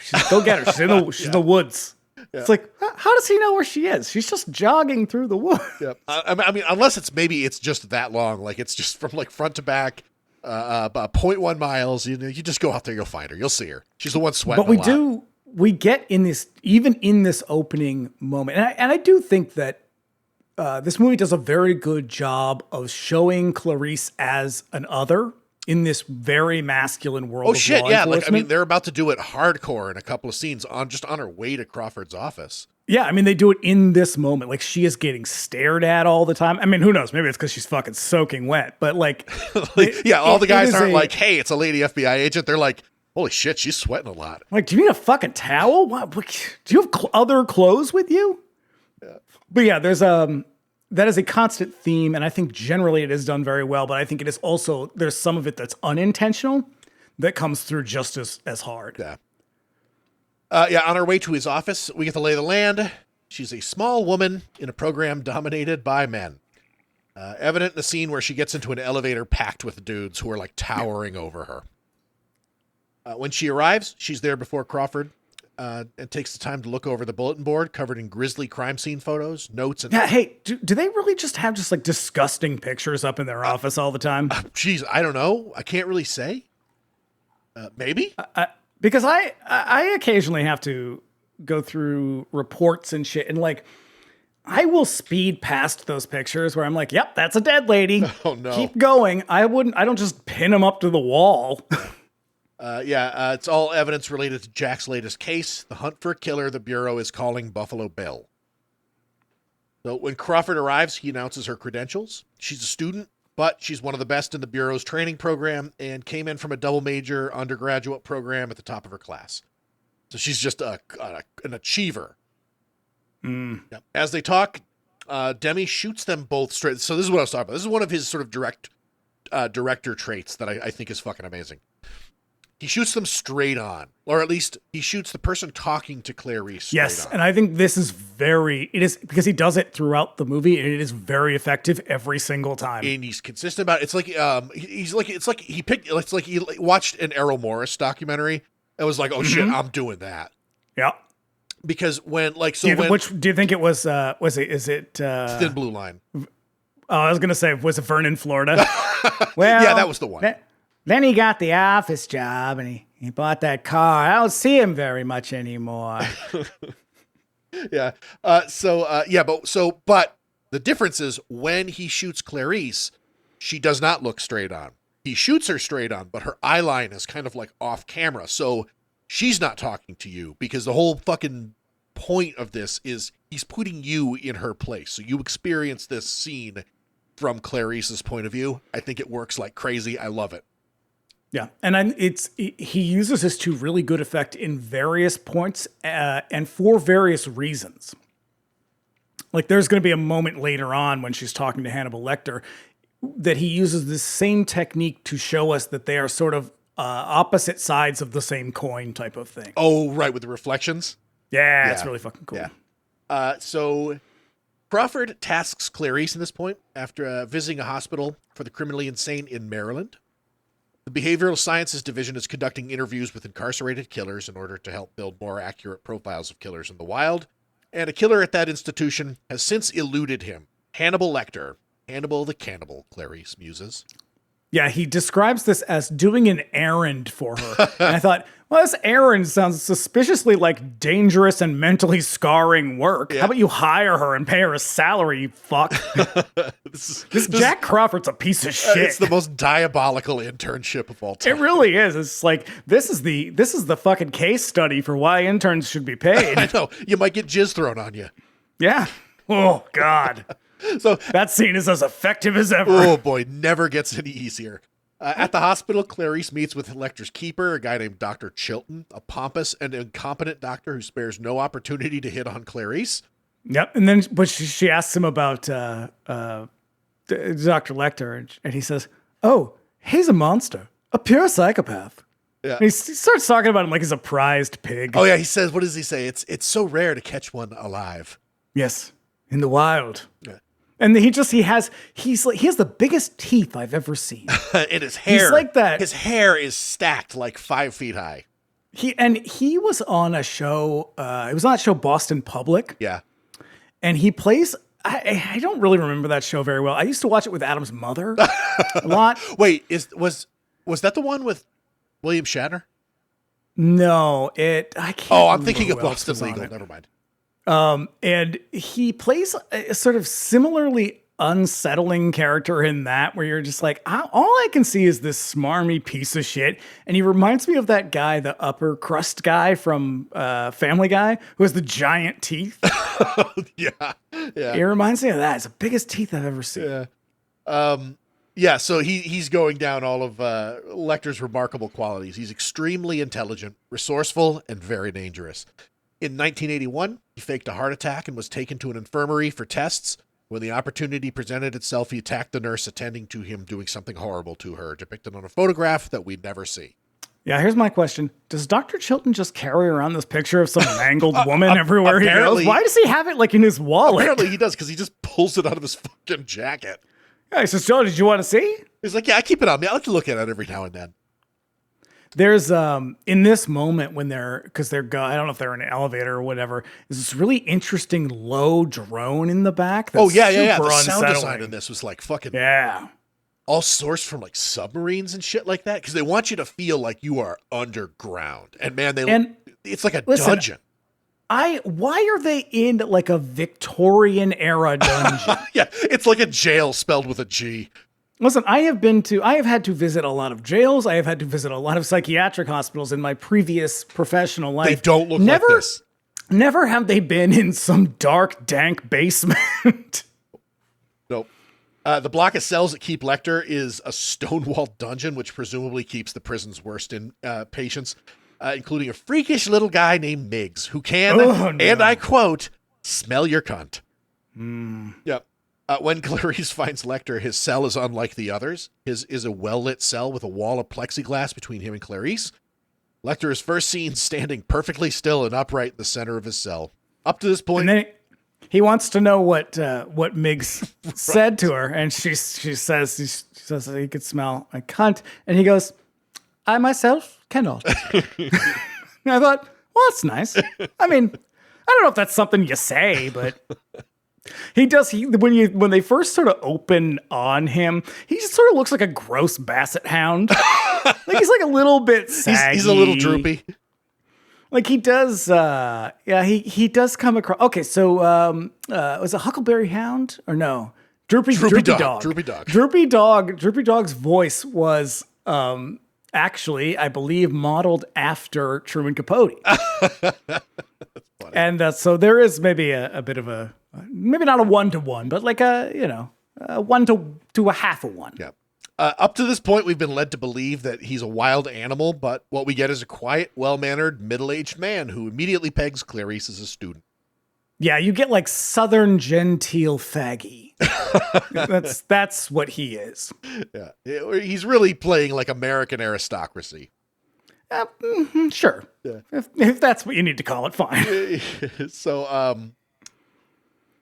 at one point he sort of like cranes his head up and like takes a whiff, and his sense of smell is so keen that he can name l'air du temps. Yeah, he names the perfumes that she had worn in the recent past. Which I think that shit is so cheesy. They do it. They really, really drive it to maximum effect in Hannibal, the next movie. But that movie is like a fucking comic book. This is way different. They're getting along well until she awkwardly introduces Crawford's questionnaire, and they banter some more until Lecter remarks that Crawford must have sent her because he's too busy tracking the latest killer on the FBI's radar, Buffalo Bill. This is around the time when he's like, you know what you look like with your good bag and your cheap shoes? You look like a rube. It's like, girl, you are ruthless. Jesus. Yep. Yeah, so Lecter seems to like the way that she's so forthcoming. Like, that's the whole thing, is she's just like immediately vulnerable to him, and there's something about that he likes. And I what I like about this moment is that she, sort of right when she sits down, she kind of clocks what he is, just like he clocks what she is, and they both respond in the most appropriate way. Like, she knows, okay, here's how I can get what I want from him, by being kind of radically honest and having no reservations. And he responds very well to it. It's when she doesn't that he doesn't respond. And I like that they do it like she doesn't hesitate, because we're supposed to understand that she is this sort of golden child at the FBI. Yep. Yeah, of course, it's 1991 and she's a woman, so she probably wasn't. But no, the implication here is it's what you were talking about earlier, and they're going to do it with the reflections in the glass, is that she is every bit as like smart and resourceful and sort of intuitive as he is, but she's not she's not the monster. She's not going to fucking eat somebody. She's the one who he is cunning where she is strategic. Yeah. Yep. So yeah, and also the way that like when they both sort of recognize each other, that's when they both sort of become a little antagonistic toward one another. Mm-hmm. Yeah. She challenges him and he sends the questions back out to her in the sliding drawer. And this is where we get a census taker once tried to test me. I ate his liver with some fava beans and a nice Chianti, which... Why does he say it that way? He's a cultured man. It's Chianti. Yeah. He'll have the pasta fagioli. Like, why are you talking like that? Yeah. Yeah. So I probably don't like that line just because it's become such a fucking cultural joke, but like, yeah, right. It's because he does that stupid sound effect afterward. It's the one that everybody fucking was doing impressions of in 1991. And it also, it seems inauthentic to the character because, again, the character is supposed to be this sort of Southern gentleman, and he kind of slums it every once in a while. And there are times when is they Baltimore do it, the South? Like, is Maryland the South technically? No, that's where he's from. He's playing, he's doing that sort of like Savannah gentleman, North Carolina kind of gentleman. Oh, because when he does the accent, he's mocking her. Right. But he is supposed to have this kind of gentility, I think. And sometimes he does it to sort of throw her off her game. But then in that moment, it's like, he's not throwing her off her game. It just seems like a weird acting choice. Yeah. But whatever. It made for a lot of cultural moments. Yeah. So. Yeah. Then he sends her away. On her way out, Miggs throws semen at Starling as she passes. Gross as ever, never gets any better. So I will tell you, I watched this film with my boyfriend who had never seen it before. No, how is that possible? I mean, he'd never heard of Taxi Driver before. So. What? Well, he didn't watch horror movies. Oh, okay. He's a sheltered boy. Well, he was afraid of the leprechaun, I told you. I'm the leprechaun, Garth. He also was afraid of vampires, that they were going to come in his bedroom. You don't gotta expose him. You don't gotta. Don't do it like that. I'm just telling all your laundry over here, just airing it all. I'm so sorry, Michael. Everybody's gonna know now. Everybody's gonna know. But he was, I think, genuinely shook by this moment to the point where he had his shirt pulled up over his face. Totally understandable. Which is understandable. It is real gross. It is. Yep. It is the wrong context for that scene. Oh, God. And it really works in a horrible way. Yeah, right. And it sets the whole fucking block off. They go nuts. And Lecter calls her back very urgently. And what he does is he apologizes to her, and for the transgression, he gives her some clues, some vague Now clues. look, this is later on when she comes in from the rain, he's going to give her a towel. This was the moment to give her a towel. Oh, God. Yeah. But a key thing of Hannibal Lecter's personality is he hates rudeness. That's what sort of draws him to kill people. Which is interesting because he's cunty to her every single time. Oh, well, it doesn't matter. He's a narcissist. He can be as rude as he wants. I guess. Won't be eating himself. It's not rude. It's a joke. The Homer Simpson quote. Well, it's cute when I do it. Oh, yeah. Boy, is that number 3? I hope so. Boy. On our way back to the car, Clarice has a memory of being a little girl and greeting her father as he got home from work, a police officer in West Virginia. They're going to do these flashbacks a couple times, and they are fucking seamless when they drop them in. Mm-hmm. Yep. It is really cool. Very, very, very well done. Yeah, I love that when she gets into her car and like they make a point of lingering on the fact that it's a beat up car. Yeah. Because her class status plays a big role in this character. Mm-hmm. And I think it could have come across real kind of heavy handed. And they do a pretty good job of showing that like she is from a impoverished background, and she's still, because she is a student, essentially, she still has that, like, she's still poor. Yeah, with her good bag and her cheap shoes. Her cheap shoes. Yeah. The scene where Clarice is crying it out at her car wasn't in the script. Yeah, because some guy just threw cum in her face. Jodie consulted with an FBI agent named Mary Krause, who told her that she cried all the goddamn time. They deal with the worst criminals operating on a national level. Shit's traumatic on the daily.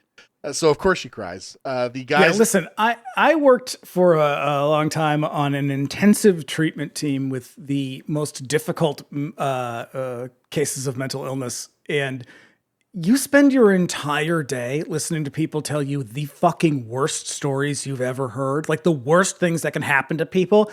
And you're just supposed to be like, well, 6 o'clock, it's time to go home and make dinner. Oh, dude, yeah. When I worked at the hospital for that year at that psychiatric hospital ruined my life for like 5 years.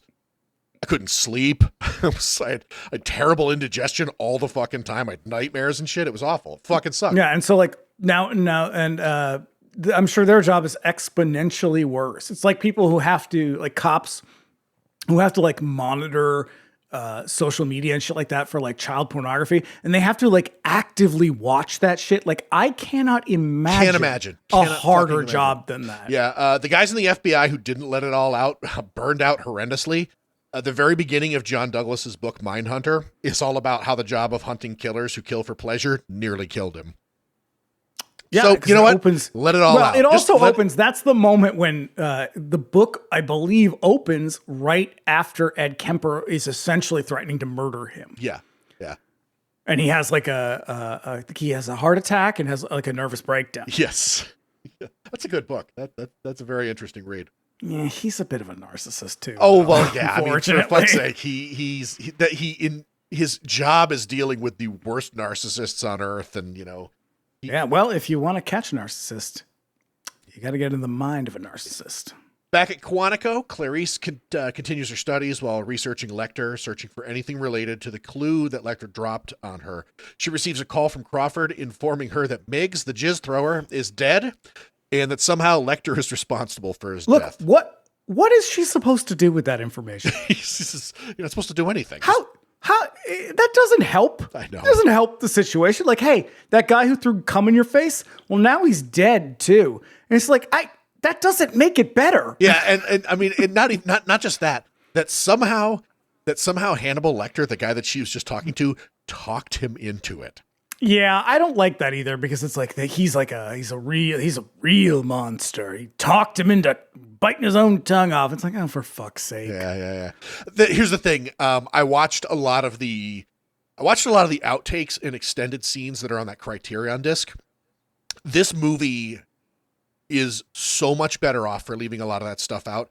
This seems like a bit of that shit that probably should have gotten trimmed, because a lot of the stuff that hit the cutting room floor was really silly. Like it would have just like kicked this into comedy territory. No, this movie could have gone over pretty easily. Yep. Because so she gets the Hester Moffat. Yeah. Yep. And, you know, she figures this whole thing out, this whole mystery. And like, this is the first part where I was like, all right, this feels like a little bit of a reach that she would figure this out on her own. I don't know. I mean, she's a very smart, like a gifted detective. And then in her spare time, she decodes all of the anagrams, zodiac letters. You know, it's that shit where it's like, you don't have to make her a superhero, just because she's a woman. And I think that's what bugged me a little bit, is like, she could just be a really good FBI agent, not be a really good FBI agent for a woman. And that I find a little like, oh, come on. I don't know. I didn't get that. I think like my whole thing is like, I mean, Jodie Foster's just selling this idea that like she is just she's just good at this. She is, but her gender plays such a big part in this character. Okay. That it's sort of like, she doesn't have to be a superhero too. Like, she could collaborate. And maybe that's an opportunity to bring in those other characters that are like, that kind of bring the story to life. Okay. She has a roommate who is also an agent in training. Yeah, like, okay. That's really too bad, because that character has a much larger role in the book, and she would have been much more interesting if they had just spared her a little bit more than they gave her. Yeah, and I mean, and that's what I mean, is there's going to be moments throughout this story where it's like, here's your Deus Ex ballerina moment, where it's like, she wouldn't have found that shit. Come on. Oh, right, with the pictures in the thing. Yes, right, and it's like you could have done a little bit more, and that's where it always feels to me like it falls short a little bit. Right. Yeah, but that's just that thought always does occur to me. We'll save it. When I get there, like whenever that scene happens, I'm like, now why the fuck did she think to do that? Like, yeah. Anyways, so she tells Crawford that she looked up yourself, because one of the things he says is like, look deep within yourself, and she's like, I found it. It's a storage place in Baltimore. Yeah. One of the clues from Lecter found a self-storage place by that name, where space has been paid for in advance for many years by the name of Moffat, the name that Lecter gave Clarice. And so 10 years. It's been paid 10 years in advance, and 10 years is significant. Yeah. Jesus, I know, right? Clarice goes there and enters the storage space, eventually finding a car in the back containing the severed head of one of Lecter's former patients in a jar. Yeah, the storage unit that appears to belong to a weird old queen. Yeah. In the book, the space is actually owned by Benjamin Raspail, who's the guy that we're going to find out, the head in the jar. Yes. He's Lecter's patient, a victim, and he's a flutist for the Baltimore Orchestra. And in the book, Lecter kills him because he wanted to improve the orchestra, since he thought Raspail was a terrible flute player. Which I guess that could have... It could have gone either way in the story. It's a little too silly. It's just a little too silly. Works in the context of like the TV show and shit, because that's also that movie. That show's got a bit of a sense of humor. But like in this movie's trying to play it straight, right? And maybe that's one of the things that throws me a little bit about the story, is that there are odd moments of humor in this, and they don't feel like they belong. Yeah, because that's what I was saying. Like in those outtakes and shit, all of the movie's sense of humor ended up cut out. So when it does hit, like there's a little bit of it left over, like little odds and ends, it feels a little weird. Yeah, yeah. Yeah. So, because I also think it's a little bit, one of the other things that bugs me is like, what are the odds that this old serial killer also knows this new serial killer, and they have this connection? It's like, wait a minute. Yeah. What did they meet on Craigslist? What is this? That's the comic book shit that Harris kind of always throws into us. Like in Red Dragon, like Lecter actually calls Francis Dollarhide on the phone at one point. Like, how the fuck and works. It works if you're leaning into this kind of pulpiness of the story. Because this actually, again, going back to the TV show, it works in the context of the TV show, because the TV show freely lets its freak flag fly, and it has a really wild sense of humor about it, but just not here. And I think you see it a lot too in their banter, like because I think Anthony Hopkins and I want to say Jamie Lee Curtis, it's not right, Jodie Foster, have really good chemistry, but it feels like it's rooted in like Fred McMurray and what's her face, Barbara Stanwyck in like Double Indemnity. Like it's this patter where they're just sort of like, it's tennis, they're knocking it back and forth, and it's like, it's cute, it's witty, it's a little charming, but it's like in the context of this movie, it doesn't feel right. No, because like this is supposed to be dour and but okay. So Clarice returns to the hospital to talk to Lecter about what she found, working out the anagrams in the name and deducing that he was the person responsible for renting the space. Lecter sits in the shadows at the back of his cell. He wants to see the Buffalo Bill case file and explains that The head belongs to the man Benjamin Raspail, a former patient. When Raspail missed... Oh, this is when he says, do you think Jack Crawford wants you sexually? Does he think of fucking you? Yeah, when Raspail missed... Various scenarios. When Raspail missed several appointments, Lecter went to check on him and found him in his current state, presumably a head in a jar, and he hid it away on behalf of the killer, who may or may not be Buffalo Bill. So Lecter uses the word transformation when talking about whoever killed Raspail, a fledgling killer's first attempts at transformation. He also volunteers to help her catch Buffalo Bill if he can see the case file, and muses that in return, he'd like to be moved to a federal institution where he at least has some sort of view. Then Clarice... There's no fucking way they would give him that case file. I know, right? Clarice... Also, he has a mirror in his cell, and it's like, you're going to all these lengths to, there's a fucking plexiglass across the thing, and you give him a mirror? Maybe, I don't know, maybe you can't break it. Who knows? Clarice deduces that Lecter knows who Raspail's killer is. So we cut to a lone woman driving in Tennessee, rocking out to Tom Petty. Man, I fucking love this Tom Petty song. It's so good. I came to Tom Petty pretty late, but goddamn, American Girl, fucking righteous song. Man, that whole record is so good. Yeah. It is really good. Yeah. As she approaches her apartment, a man wearing night vision goggles clocks her. Walking back to her apartment, she spots a dude in an arm cast struggling to put a sofa in the back of his van. So it's a bit of a nod to Ted Bundy. Yep. So she stops to help him with it, pays dearly for it. Because he's like, "Oh, you should get around. You get in first."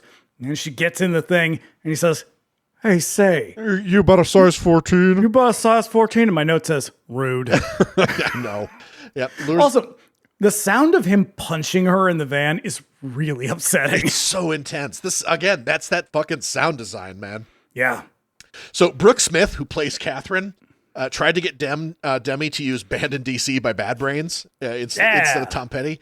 Love that song, too. In the 80s, she was a well-known figure in the New York hardcore scene as a photographer.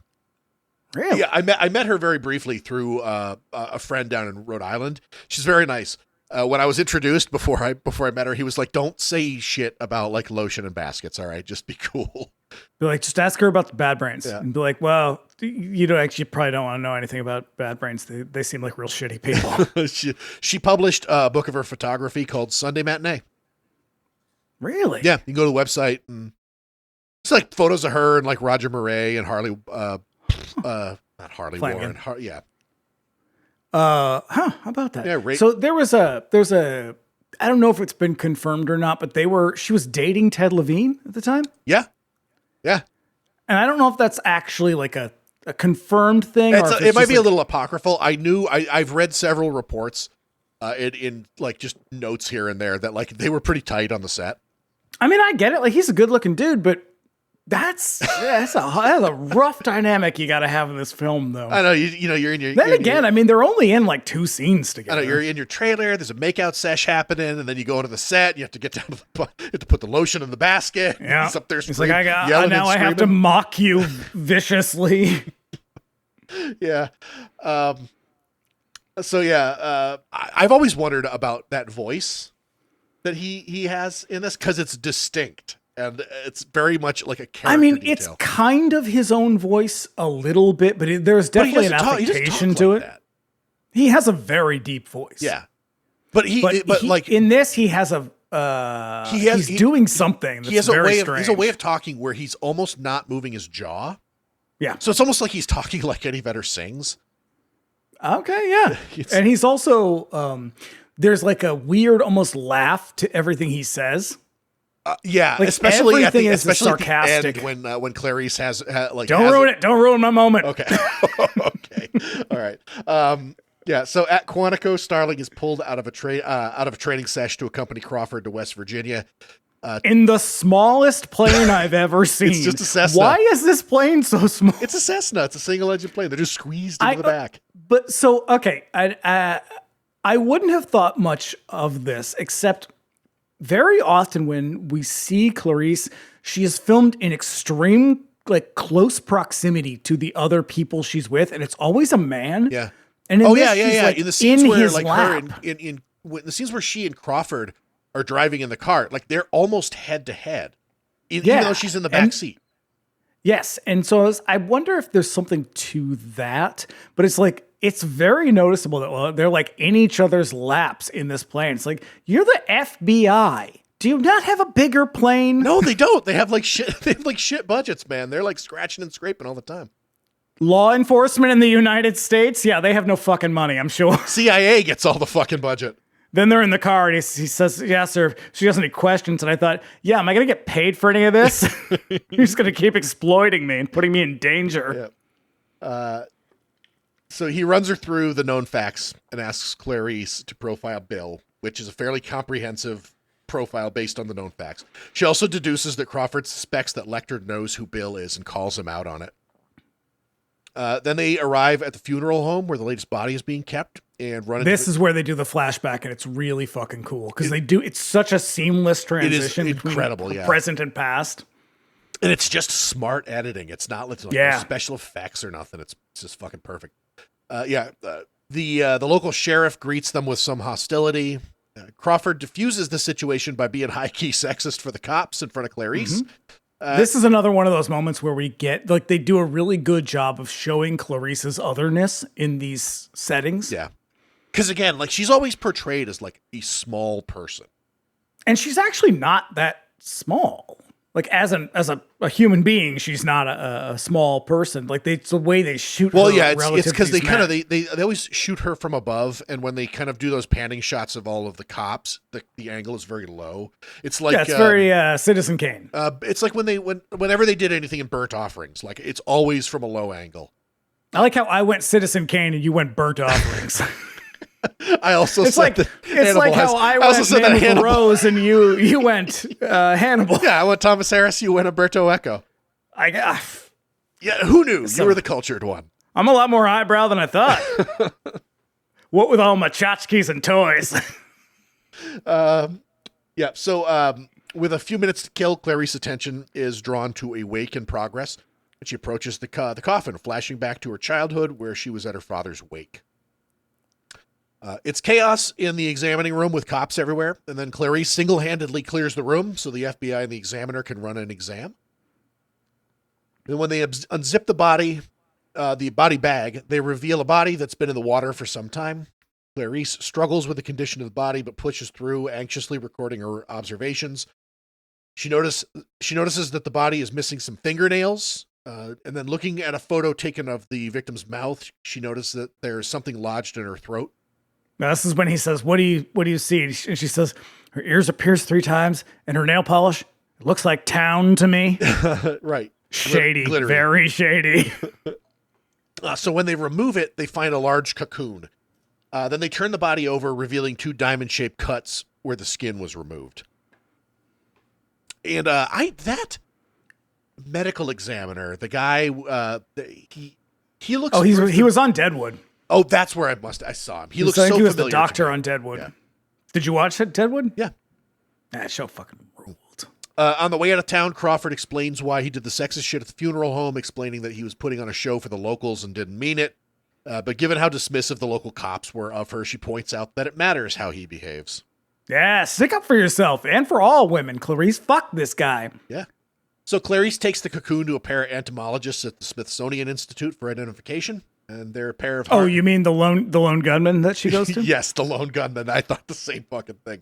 There's this moment, I actually really like this moment because I forgot how charming Jodie Foster can be. Yeah.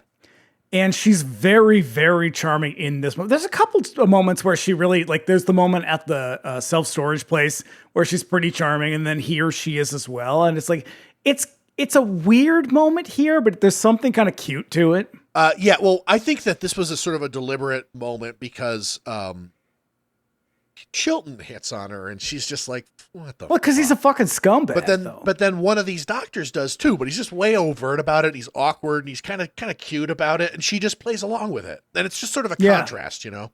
And I guess I think we've all become so accustomed to Jodie Foster being this sort of prestige actor that when we see these moments, it's like, oh, right, you're very good at this. Mm-hmm.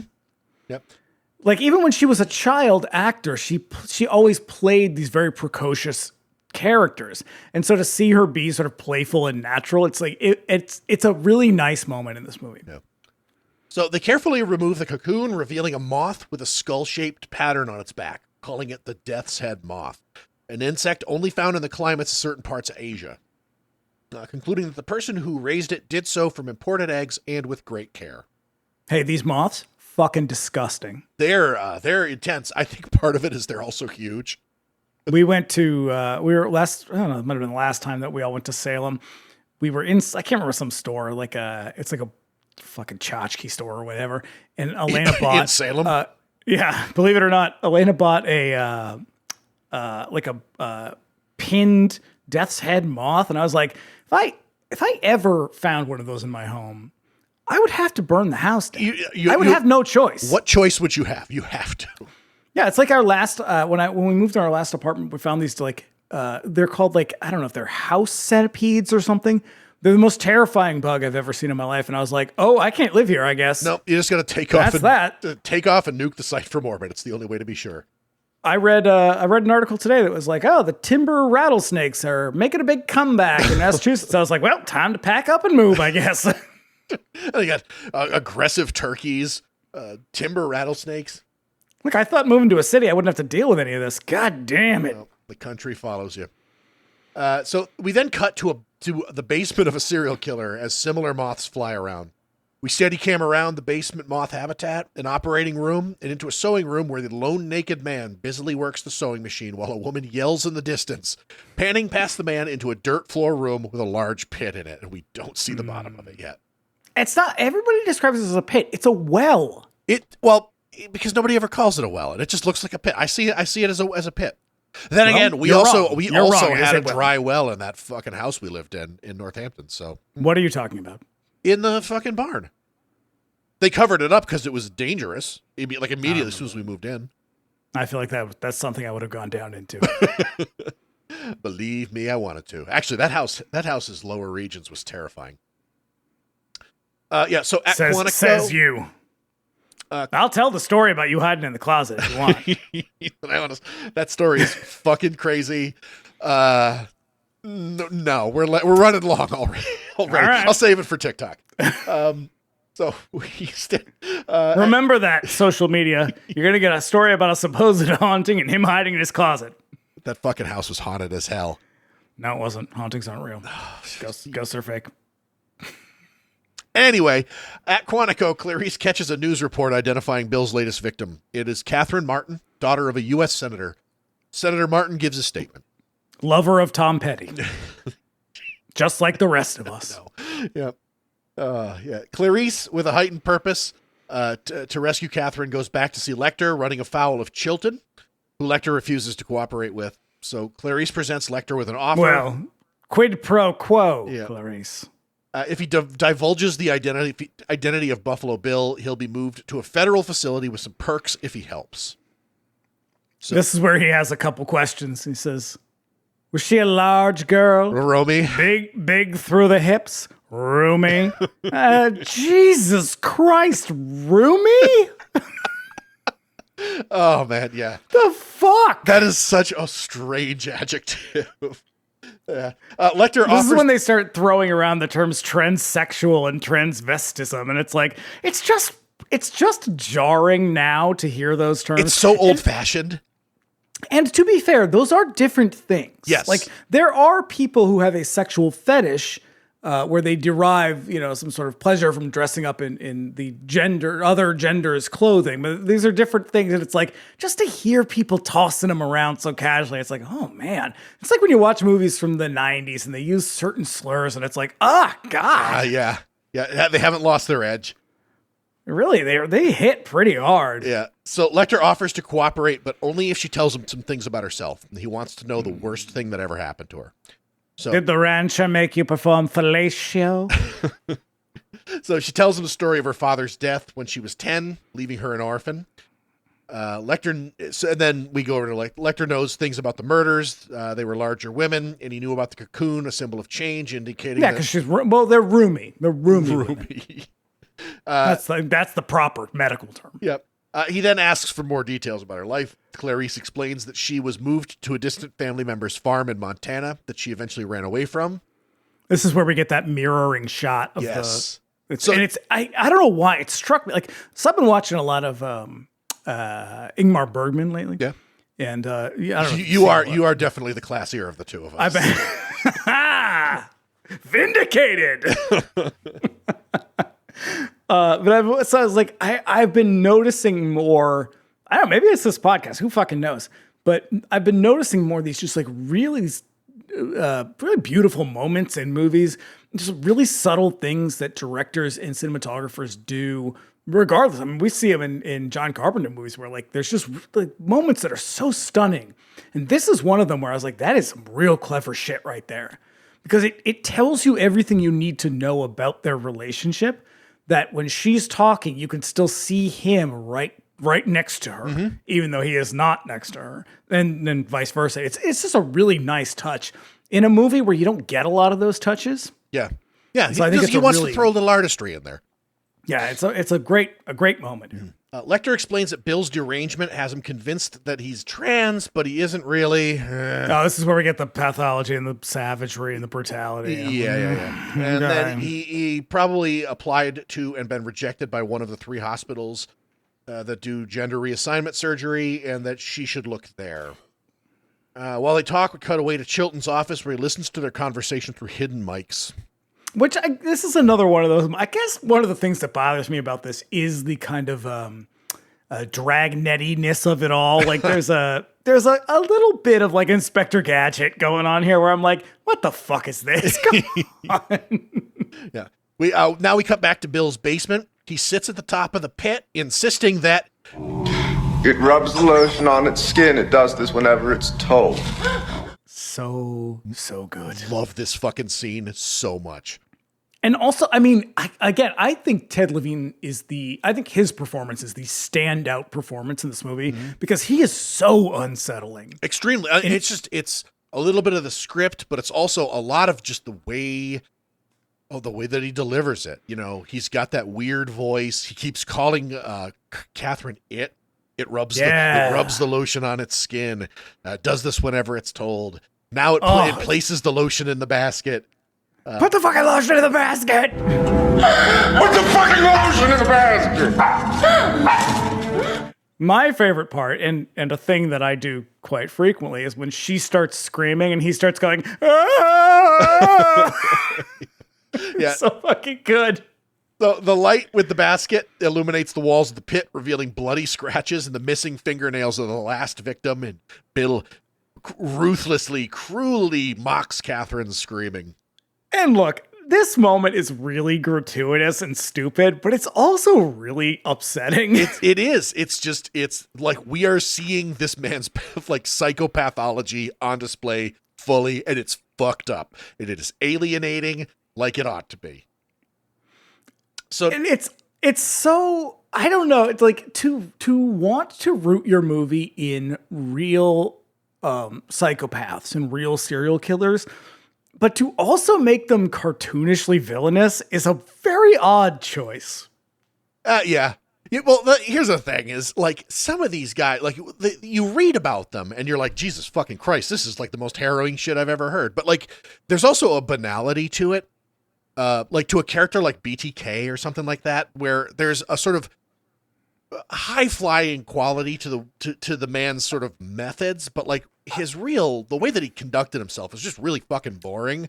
And I will tell you that is true and not true. Because again, every day, 7 days a week, do this. And, it is true that there's a lot of like, there's a reason why you hear the same stories over and over. Because yes, for the most part, murder is actually quite boring. But when you get into the story, it's like you move along and you're like, yeah, okay, there's rape and there's murder and it's, you know, it is what it is, and you keep moving. But inevitably you reach a point where reach a point where I'm just like, oh no. Oh, I didn't want to know that part. Like, I do hit a point every single time where I'm like, oh, I can't put that in there. Yeah, there you go, morbid listeners. He's holding back on you. Oh yeah, morbid listeners, I hold back on you a lot. Trust me. There is shit I don't think anybody needs to hear, and I don't put it in there for that very reason, because it is absolutely upsetting. Yeah. I mean, my point is just like, that's a lot of like the reality of it. Just doesn't make a good movie. You got to make him villainous. Otherwise it's just like, oh, right. Someone's killing someone else. And this is my complaint, because if anybody pays attention to the morbid social media, there's a lot of, oh, great, another old timey story and blah, blah, blah. It's like, yeah, because most of the time it's just like, oh, great, some man killed his wife. It's really just men killing women over and over again. And there is a lot of like, it does become kind of banal after a while, where you're like, oh, great, another story about a guy killing a lady. Hooray. So I guess, yeah, you do sort of have to, twirl the mustache a little bit. One of the most memorable scenes So in a movie full of memorable scenes. It really is fantastic. My friend Brian and I do it to each other all the time. It's very odd, but it is hilarious. Tells Lecter, who is restrained in a straitjacket on a dolly with a wire appliance that makes it impossible for him to bite anyone. He explains that Senator Martin made no such deal with the FBI and that he's been had by Clarice. But now I don't understand the purpose of Dr. Chilton. Good question. What is he doing for this? I also have a certain ambivalence toward this character, because almost everybody's like, and towards the actor. I know I said he was on that other show, and it's like, I guess I just don't like him as an actor. I think it might be his face and his hair. Is that shallow? It is. It's shallow. But there's something about him where I'm just like, he comes across as like, did you watch? No, I watched MasterChef. Top Chef. Did you ever watch Top Chef? Okay, so Top Chef I think it's season 2 of Top Chef is Marcel. And Marcel was famous on Top Chef because he gets assaulted. What where kind they of cooking like hold show him down is and this? shave What his the head because he fuck? has big stupid hair, what makes him look like Lucy Brown. Top Chef, it's a competition. So he has this big, like, fluffy hair. He looks like Sally Brown from Peanuts. And they hold him down on one and they shave his head. But that's not the point. The point is he's like a really sniveling, awful. He's the villain of the piece in that season. And this character reminds me of him. And there's something about him that feels, again, a little cartoonish in a way that doesn't feel right for the movie. Maybe it does for the book. But in the movie, you're like, what are you doing here? Like, how are you furthering the story? And I don't think he does. He shaved his head on a He's just a show? weird character they sort of stick in there. Gordon Ramsay just yells at you. Yeah, it's a big guy. You remember when Steven slapped Irene talked about this. In season 3 of Real World? We talked about it. I just didn't realize that you could do that. He is the villain. Marcel is the villain of season 2. Look, there are 19 seasons. I cannot bring you up to speed. So Chilton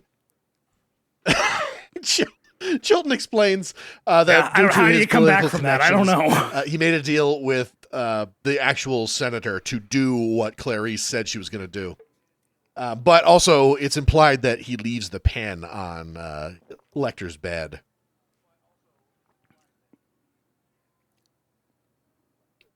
Which this is one of those Deus Ex moments where it's like, he is presumably Chilton just walks face away. mask on. How does he get the pen? I don't know. Maybe they let him out of the thing and then they put him back. They're taking him away. Lecter reveals Bill's first name, but will only reveal the full name in person to Senator Martin. Lewis. Supervisory Special Agent Roger Corman calls Crawford to bust him up for making a phony deal and to inform him of the real deal. He's a pretty good actor, man. He does what he's there. Look, I'll tell you what. Yeah. Roger Corman there's holds a guy his own named in this movie. Special Agent Paul Krendler not a bad listening in actor. on the phone. Krendler will play a much larger role in the next story and get his brain eaten. He informs Crawford that they're moving Lecter. I love it. When they're moving Lecter for a meeting with Martin, Krendler's tasked with taking over the case in Tennessee. So basically, Crawford and Clarice are off the case. At the Tennessee airport, Lecter is moved on a dolly with the iconic face mask that this movie made so famous. Chilton goes... Mm-hmm. Which I believe is from... They did do this. Oh, with well, somebody. this mask in I can't remember particular who it was made for but the they did movie. do It was this made because by he a- kept spitting and biting people. Oh, okay, yeah. Yeah, not the mask part, but like the whole sort of like big get up thing. Like the he's really outfitted in a ridiculous way, but it is Chilton goes to sign inspired some by custody something that he did papers and actually can't find use. his pen. Ooh. And then they wheel Lecter over to the senator. And, yeah, Chekhov's pen, baby. Senator Chilton proudly you mean introduces Chekhov's him. pen? Lecter explains that Bill's name is Louis Friend.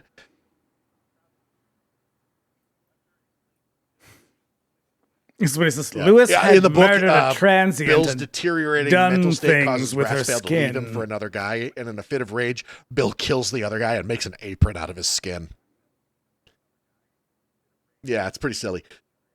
Lecter then menaces the senator for a bit of goofy. fun before describing Buffalo Bill and giving his last known location. Then he's moved to a holding facility in a museum gallery where Clarice goes to visit. Love the suit. Yeah, but before they go, he says, "Oh, Senator, I love your suit." Okay, fine. Look, he is gay as hell. I don't know. He's reading her for her fucking shoes and cheap shoes in her bag, and now he's like, "Love your suit." During he the really elevator loves ride on the way ladies, up, I'm sure. The guy riding with Clarice says, "Is he some kind of vampire? Is that true? What I heard?" And she says, "They don't have a name for what he is." I love that. And It's so, I it's so audibly ominous. said, "Yes, they do. He's a serial killer." It is a good. It's a good line. Though. Also, I think there's a lot of great dialogue. Like as much as it is as a script doesn't hold together very well because I think they had to do so much cutting that there's shit that ends up staying in that feels discontinuous because it's missing the other parts of it. And then like the story doesn't sort of weave Clarice is together allowed the way to it see should, but Lecter. There's a lot of bringing really him the great drawings dialogue from his cell, in which this. Chilton had confiscated. Yup. As she approaches, This is when he's Lecter in has his back giant to her, bird but cage in knows that that it's fancy her. ballroom. And I like, so as much as I've been bitching about the cartoony elements of this, I do like this, like they're drawn to one another type, that kind of thing. Like, I know what it is? think there's anything. Right now, it has been so overused in other movies, but like this was kind of like the flashpoint for that. Well, it's also, I mean, it's Holmes and Moriarty. It's, it's Taylor's old as time. But it works really well, and it's certain points in this movie where it could have felt real fucking goofy. Yeah. He's real annoyed with her, pegs her for the parts of the lie that she came up with. Then she identifies that the name Louis Friend is an anagram for iron sulfide. The fool's gold, then asks for more help. Lecter informs her that she has everything she needs to find Bill. He tries to guide her to the answer without giving it up and becomes frustrated when she can't seem to land on the answer, revealing... This is the part that I really don't like in her performance, and I think she does it a little bit throughout, where she's like overly earnest and hyper emotional in a way where you're like, oh, this was written by a man. Sure, yeah. Because she does it a couple times, but she's like, and I think we're supposed to get the feeling like, oh, the clock is fucking ticking. We've got to go here. Like, just tell me I can't play this game with you anymore. But she doesn't come across that way. She comes across as though a man had written her.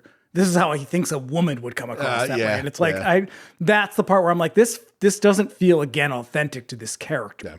The hint is he covets what he sees every day. And then he demands that she answer why she left the ranch. And this is when he's talking to her. It's those like tight, because of the screaming. Because of the screaming. Those tight close-ups of him like not blinking, the unblinking face of evil. Some kind of screaming, like a child's voice. So Clarice tells the full story after some goading. You didn't yes and me on that at the top. It was terrible. I know. I wanted to save it for for the movie. You blew it. I know. You I blew it. fucking suck at this. This is it. Podcast's over. Sorry, guys. So Clarice tells us a story about hearing a commotion in the barn, a screaming, and when she went to check, she found that they were slaughtering the lambs. So she tried to free them, but when she opened the pen, they just stood there and didn't leave. So she took one lamb and ran with it, but she didn't get far. If she could save just one. ... And when the rancher caught up with her, he sent her to an orphanage, and then they killed the lamb anyway. This is a little insane because at a certain point, I think it's earlier, it's much earlier, when she's like, no, he was a good man. It's like, if he kicked you out for trying to save a lamb as a child, I don't think he is a good man. I think he's a fucking monster. Yeah. He was just looking for an excuse anyways. He got this kid, just saddled me with this kid. On him. Yeah. She's precocious and overly earnest. I can't do this. So Lecter then deduces that she still hears the screaming and that saving Catherine will silence the screaming. And we have a title. Yeah. And this is when he strokes her finger. It's really gross. It's a little weird. Tally's script had another young Clarice flashback written here, and they also scouted locations in Montana for it. But in the end, Demme, he felt that keeping the camera on Jodie Foster the entire time for a single take monologue was a far better idea, and he wasn't wrong. Yeah, no, I agree. I think it could, if it had been any of those other women that they had wanted for this role, yeah, go to Montana. But no, she doesn't. She's just that goddamn good, man. Yeah. Lecter is about to tell Clarice Bill's real name when they're interrupted by Dr. Chilton and several jailers, including George Romero. Yep. Most of this movie was shot around Pittsburgh, so that's the only way you get Romero to do anything. I know he doesn't travel. Wait, are you filming it at my house? I'm in. Yep. Clarice, I get it. That's why I do everything. Clarice is rushed off to the airport and sent home. Lecter remains, of course, and the jailers bring him a meal. He produces a piece of Chilton's pen from his mouth and palms it as the jailers cuff him to the bars in order to open his cell and deliver his meal. Also, did you notice he's reading Bon Appetit? Yes. I find this scene very upsetting. I love it. It's so intense because it's the first time you see him truly. Yeah, and that I think that is the point of this is to be like, oh, he's been so charming, he's so genteel. Oh yeah. Oh you like Hannibal Lecter? Check this out. Right, and and that is the point of this scene. But it's rough. It is very violent. Yeah, he unlocks the cuffs with a pen, suddenly attacks the cop closest to him, cuffing him to the bars and attacking the other by biting his face and spraying him with mace. And then he turns on which I don't want to be that guy, but if he was spraying him in the face with mace, if anybody has ever been in a room where mace has been discharged, you know that it does not just go in one direction. No, I think there's an Office joke about that where like Dwight sprays it and it gets in literally everybody's eyes. Yeah, it is. It is very painful. Then he turns on the cuffed cop with the nightstick and joyfully beats him to death. And there is something about that moment that I was like, oh God, that is very hard to watch. Yeah, it's why it's one of those like enduring scenes. And then we get the iconic shot of Lecter in the light, sort of bloody, enjoying the classical music, satisfied. Mm-hmm. And then hearing that one of the cops is still alive, he recovers a pocket knife and leaves his cell to do something terrible before staging his escape. There's gunshots on the floor above, which alert the cops on the ground floor that something bad is happening, and they all get ready to go check it out. And so when the cops enter the gallery, they find it in a real horror movie state with one of the cops strung up on the cage, disemboweled, and the other one struggling for air on the floor, and Lecter is missing. Now, look, if I were to sit down next to a man who had his face I'm not going to say, oh, you're doing good. You're looking real good there. Yeah, he's trying to be real positive. But also, I feel like I would notice that person was wearing someone else's face. I feel like something's not right here. This is a very shaky horror movie plot point that I just kind of go with because I want to. This is a suspension of disbelief moment if ever there was one. SWAT arrives headed up by Chris Isaac while they prep the surviving cop to leave by ambulance. They're bringing him down the elevator when they notice blood dripping onto the white blanket over the survivor from above, realizing that Lecter is on top of the elevator car. The SWAT goes up a floor and opens the door, seeing Lecter lying on top of the car as expected. They try to talk to him, but he doesn't move, so they shoot him in the leg to no response. Which, again, I mean, that feels like, yeah, probably. Yeah. When they open the hatch of the elevator from below, they find the body of the cop that they think is on the way to the hospital. In the ambulance, Lecter sits up on the stretcher, removing the cop's face from his own like a mask, and attacks the ambulance crew. And then Clarice works out the Buffalo Bill victim disappearance and locations where their bodies were found. And he finds a detail that everybody missed, that Bill was friends with the first victim. So she heads off to West Virginia or Ohio, maybe, to follow up on the lead in person, going to Frederica Bimmel's home. She goes through her belongings, eventually finding a bunch of Polaroid photos of her mostly undressed. Get the fuck out of here. I know. This is the part where I'm always like, what drove her to do that? Like, what was her instinct? They don't explain it. Because they had to do, like, this is okay. So thing. Yes, this is the moment we were talking about where she's going to have her big revelation, and now they're going to race towards the end. And I mean, I like this scene at Frederica Bimmel's house. I think it's a really good way of, it's like a deeply humanizing moment. But I guess this is, I think, the thing that throws me, another thing that throws me about this movie is that it's trying to walk this line. And I'm sure the original script was much different. I think, like you said, I think there was a lot more, it was a lot more theatrical. It was a lot more like a little cheeky. And it's trying to walk this line of being like prestige thriller. But they leave in a lot of this other shit that's a little bit goofy. And so then you have this moment where it's like, oh, these are very humanizing. It reminds you that these are actual murder victims. And if there was probably, I know there was a lot of press leading up to it that was like, oh, these are inspired by actual stories. Yeah. And so this moment, I think, is really good that it serves the plot in that this kind of moves us from sort of the B section to the C section, like the last act of the film. Right. But it also reminds us like these women are actual people, and there's this really kind of, I think there's something really nice about that, but it just doesn't always fit together when you have this like kind of goofy wear in the face and they had the thing falling out of the elevator, and it's like, Jesus Christ, it's hard to reconcile the two things that are happening a lot of the times in this movie. Yeah. And I don't dislike the film. I think it's a pretty decent movie, but like, I don't know, the thread doesn't run clean through, I guess. Yeah. And the thing is I'm so attached to this movie. I'm very willing to overlook a lot of this, but I do like breaking it down like this and being really analytical. Like, yeah, I get this. This is real. These are jarring tones that don't really fit together. And I'm just being very generous because I've loved this movie since I saw it when I was like 15. And then you get the thing with she opens the music box and the ballerina, and it's like, oh, well, how do we get from, B to C? Well, she rips the top of the fucking music box open, because that's a thing a normal person would do. And it's like, nope, but we just got to get there somehow. And it's like, you have spent a lot of fucking time writing all this clever dialogue between Hannibal Lecter and Clarice Starling, and all of a sudden you're like, I don't know, she opens the music box top. Good enough, I guess. Yeah. You lazy motherfucker. Also, well, worth noting, and probably a part of the problem here is the shooting script for this was 85% Ted Talley's like first draft. Huh. Yeah. So when Clarice goes through her closet, she finds a dress with a pattern taped off on the back in the shape of the diamond cuts found on the last victim, and she you could have just done that, right? Like, why did you just do that part? You don't need the sexy photos too. Because that feels a little like exploitation to me as well. Yeah. When given all the comments about calling them sexy is a little generous. Clarice calls Crawford. Look, that's.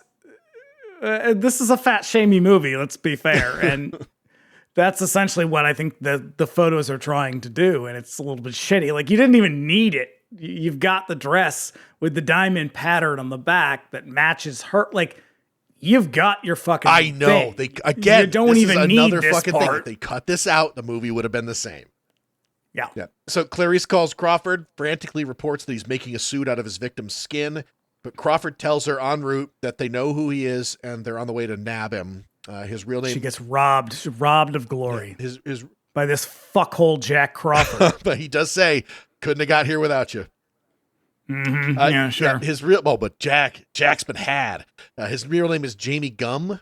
He has a photo. Or Jame Gum. And I always thought, why Jame Gum? In the book, there is a plot detail about his background that because he is the product of like profound abuse, his name was spelled wrong on his birth certificate and nobody thought to fix it because nobody cared. His name is Jamie. Is it satire? What is this? So also Jack has a photo of who they think is Bill, but it's not the guy that we've been seeing the whole time. Then who is it? I have no fucking clue. In the bottom of the pit, Catherine uses food leftovers to set a trap for Bill's dog, Precious. This is another part that feels pretty unrealistic. Well, Bill applies makeup and... Look, I've never tried to trap a dog and catch it in a bucket, but... Catherine lures the dog to the edge of the pit, uses the trap to pull the dog in. And then when Bill is ready, he appears to be wearing a part of the woman suit that he's been working on, dancing in front of the video camera to the song Goodbye Horses. So I want to ask you, is this song as spooky as I think it is, or is it just because it's paired up with this scene? It's this scene. The song is actually quite good. Because I mean, at the same time, the song, it has this very kind of chilly, sparse melody. It's in a minor key. The lyrics are nonsense. It's very like the Bristol scene in the mid 90s. It was like Portishead and Tricky and all of them. It has that kind of vibe to it. Like it's a very 90s song. Yeah. It's like a little bit like pre that, like Yaz and shit like that. Like it's just a electronic song.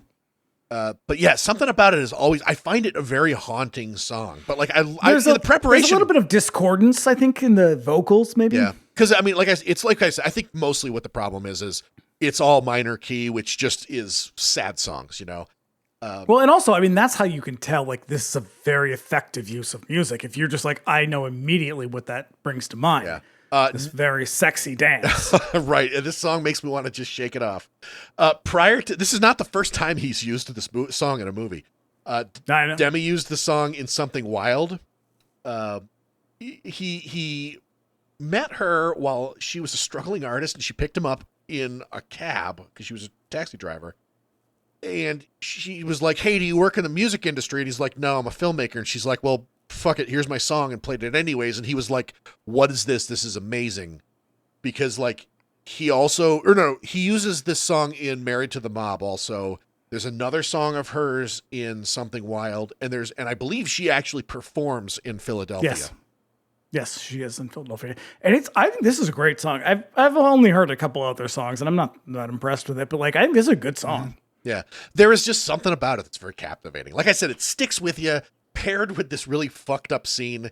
And this scene is mostly Ted Levine. Ted Levine's entire it was in the book, but they did not do it in the script. And he's like, no, I really think I ought to do this. This is like a really kind of important character moment. And they were like, fucking fine. And again, another iconic scene in a fucking movie full of iconic scenes. Now, I hope you're going to explain this scene. We've talked it up so much. I always thought he looks a little bit like David Lee Roth. Yeah. It's the wig. Is it a wig? Yeah. It's a wig. Well, is it a wig? Technically, I guess. I mean, anything can be a wig if you try hard enough. In as much as it's not his hair, it's someone else's. Yeah, it's definitely like, it's the shape of his face. It's that wig. It's that like shawl that he's got. It's all a little David Lee Roth. And I think that's a very smart moment that they focus very tightly on his face as he's putting on makeup. And you see that it is someone else's scalp. Yeah. And that is like, otherwise this could have been, and obviously it is a very, it's one of those moments that does get parodied a lot, but it would have felt very silly if you had not been reminded that this is just he ripped this off of someone else's head. Yeah. And I mean, also there's all these little things that Ted Levine does. Like there's a moment where he tucks his penis between his legs, but as he does it, he does this weird look, like he's kind of embarrassed. He like looks off camera. Well, it's almost like a coy look that he's just like, maybe I'll try this and see how this looks. Yeah. Yep. And he loves it. Because before he does all that, he's checking out his makeup. Would you fuck me? Yeah. I'd fuck me hard. It's upsetting. And he's got his beautiful Nazi blanket behind him. Okay, so I gotta know, did he make that? Is he a Nazi, or did Mrs. Lippman make that? I feel like there was a moment where the set decorator was like, You know what this room needs. What's bad? What serial killers like? Nazis. They like Nazis. How about a Nazi blanket? Yep. And they're like, well, where do you get a Nazi blanket? Someone's gonna have to make it. Yeah. Or we'll just go to a gun show. Oh God. Elsewhere, Crawford's hostage team races to get into place while Clarice interviews one of Frederica's friends. She reveals that she and Frederica used to do dress alterations and sewing for a woman in town named Mrs. Lippman. And I love this moment. I think this is one of those moments that I think it was the Philadelphia Inquirer, whatever one of those reviews about talking about the sort of side characters. This girl is really good. Yeah. Like, she really comes across as she feels very natural, as just sort of like just an ordinary working at the diner kind of gal. Yep. Working at the bank, free toasters, and Barry Manilow on the speakers. Sounds great. So now we begin the clumsiest bait and switch in an otherwise pretty solid movie. We see the presumed Buffalo Bill's residence in Illinois, while inside Bill argues with Catherine at the bottom of the pit as she holds Bill's injured dog. Yeah, don't you make me hurt your dog. Yeah. Yep. So the HRT guys from the FBI get into position to enter Bill's house with an agent posing as a delivery guy, repeatedly ringing the doorbell, but no one answers. So this is where they use that that sort of reverse, like they keep doing it with all the flashback scenes that are just really seamless. This is where it doesn't work that way. It feels a little clunky here. Right, because then eventually, like, Bill goes and he answers the door, and you're supposed to be expecting the delivery guy, the FBI, but it's Clarice at the door. But this is so wobbly. It doesn't. It feels a little bit like a cheap trick to me. Yeah. Or it's more like big reveal. Yeah. You're like, okay, yeah, except I saw it coming, so. Right, and then the FBI busts in on the house they're staking out, and they find it completely empty. So Crawford realizes that Clarice found the right guy and is in the right place right now alone. Yeah, she sure is. So Clarice talks to Bill for a bit. He lures her into the house. Well, before she comes inside, she just talks about she's looking for somebody. Yeah. And she describes Frederica Bimmel, and he says, oh, wait. Is she a great big fat person? That's a really good impression. Yeah. And it's a fucking terrible line. It is, yeah. The fat shaming in this movie is really awful. It feels very 90s. Oh. That fucking line is so great. Yeah. Oh, wait. Because it's the way it's delivered. It's a lot like his mocking yell. He knows what he's saying to her, and he knows that he's sort of letting on that he right. It's because what he's gonna do is he's gonna kind of pump her for information, but at the same time, like, the way he regards her is he's like, oh shit, like, I'm found, like, this is the end game right now. So she'll go, but he plays it from here on out. Like, we don't get a lot of time with him in this movie, which is kind of, I don't know. I think it's a perfect amount of time for him. I think we also get 11 minutes with Anthony Hopkins in the movie as well. It's more like 20 minutes, yeah. But it's probably to his benefit that we don't get a lot of time. But this is the most we get with him, and he is so fucking good. Oh, you savor it. Ending. You savor it. Yeah, it's super cool. Yeah. So he lures her into the house, and he kind of pumps her for information about the case, trying to figure out if he needs to kill her or not. And then as they talk, Clarice spots a death's head moth and realizes that she found the guy. Yeah. And that's when he's got all the cards in his hand, and she's like zeroing in on him, and he does that thing where he kind of like laughs into his hand. And then he does like a weird twirl and drops all the cards. I described it as a sachet. She gets him at gunpoint, and he's like, it's a very strange moment, but he sort of chuckles and spins a little bit and drops all of these cards with this big hand flourish, and then like runs into the other room. It is a really awesome moment. It is. It's cool. It's a very weird scene that I love. Like, again, Ted Levine, you rule. And this is when she also stops to take off her coat, which I think is a really great touch in the moment, because it's that's definitely like some FBI training. Like, you don't want shit you're going to get your hands all caught up in. Like you. Oh, I feel like it's just a natural reaction. Is like, I have to move, and this is restrictive. I have to take this off. Yeah. It's like for the same reason why, like, when she chases him down into the basement, like, she'll see open doors and she'll close them so he can't like get the drop on her and stuff. Well, because we have the moment at the very beginning of the film where she's doing the training and the guy's like, bang, you're dead. Yeah. What did you miss? And so this is a bit of a callback to that. But I just think this is another one of those really nice moments where it's like, what would you do in this moment? Well, you take off anything that is restricting your movement. Yeah. You just instinctively do it. I can't chase somebody if I've got this big fucking bulky coat on. I think it's really nice. It's just like another smart touch. Yeah. So then she chases him down into the basement, into his dungeon, which is full of more Nazi propaganda for some reason. I looked that poster up. I stopped and I was like, what does that fucking poster say? So I stopped and I looked it up. It's actually not Nazi propaganda. It was World War II propaganda meant to sort of draw America into the war. So that's that. That's right, everybody. We forget sometimes. We needed a lot of coaxing to get involved in that one. Roger Corman once told Jonathan Demme that the most terrifying thing on film is approaching a closed door. And this entire sequence is Demme putting that into practice. And this is another one of those moments that could have gone really badly. And in a way, it does feel a little bit cheesy. It's a little short to me. Like, it's very abrupt. I always remember this scene, like when I go long stretches without watching this movie, I seem to remember this scene in my mind as being way longer, but it's actually very short.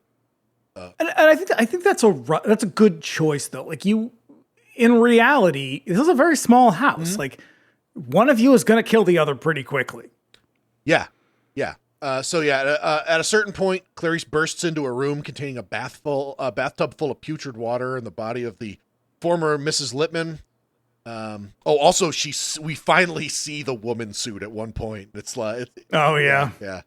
And so then Bill cuts the power in the basement. She's in the dark, and he has his night vision goggles. This part I have a little bit of a problem with. Like, look, you would know if someone was standing that close to you. Yeah. I mean, he is basically stroking her face, and she's just like, huh? What? Where? Yeah. It's like, you would know that someone was that close. Like, you could smell him. Yeah. Oh, yeah. You could, yeah, sure. You would, and you would just making noise and stuff like that. Yeah, right. Yeah, like, you would feel that someone else is in the room with you. Yeah. He raises his gun and goes to cock it, and the sound alerts Clarice, who spins suddenly and empties her pistol into Bill, breaking a window and dropping the killer, who dies on the floor in front of her. I like that it's a very unceremonious death, too. Yeah, in the book, he has last words. Which I think is a good choice to leave that out. Oh, sure, yeah, because, like, he's just a dead animal now. Like, that's the whole thing. And you gave him his, like, he got the flourish, he got the big sachet away, threw the cards, and, like, that's his exit moment. Yeah. And he got it, and it was good. Yep. Let it lie there. Yeah. Back in Quantico, Clarice is promoted to special agent status along with her. Back in Quantico, Clarice gets a fucking automatic promotion to the head of the FBI or whatever. Well, no, this is like her graduating class, because like there's other. I know, people. But like, look, she should have used her. She should have been made a special agent like right out. That goes unaddressed in this whole movie. It's like, this was an errand she was running for. The deadliest internship in the history of internships. God, it'll be great exposure. My grad school internship was at a museum. Were there any serial killers? No, just white ladies in Newton, Massachusetts. So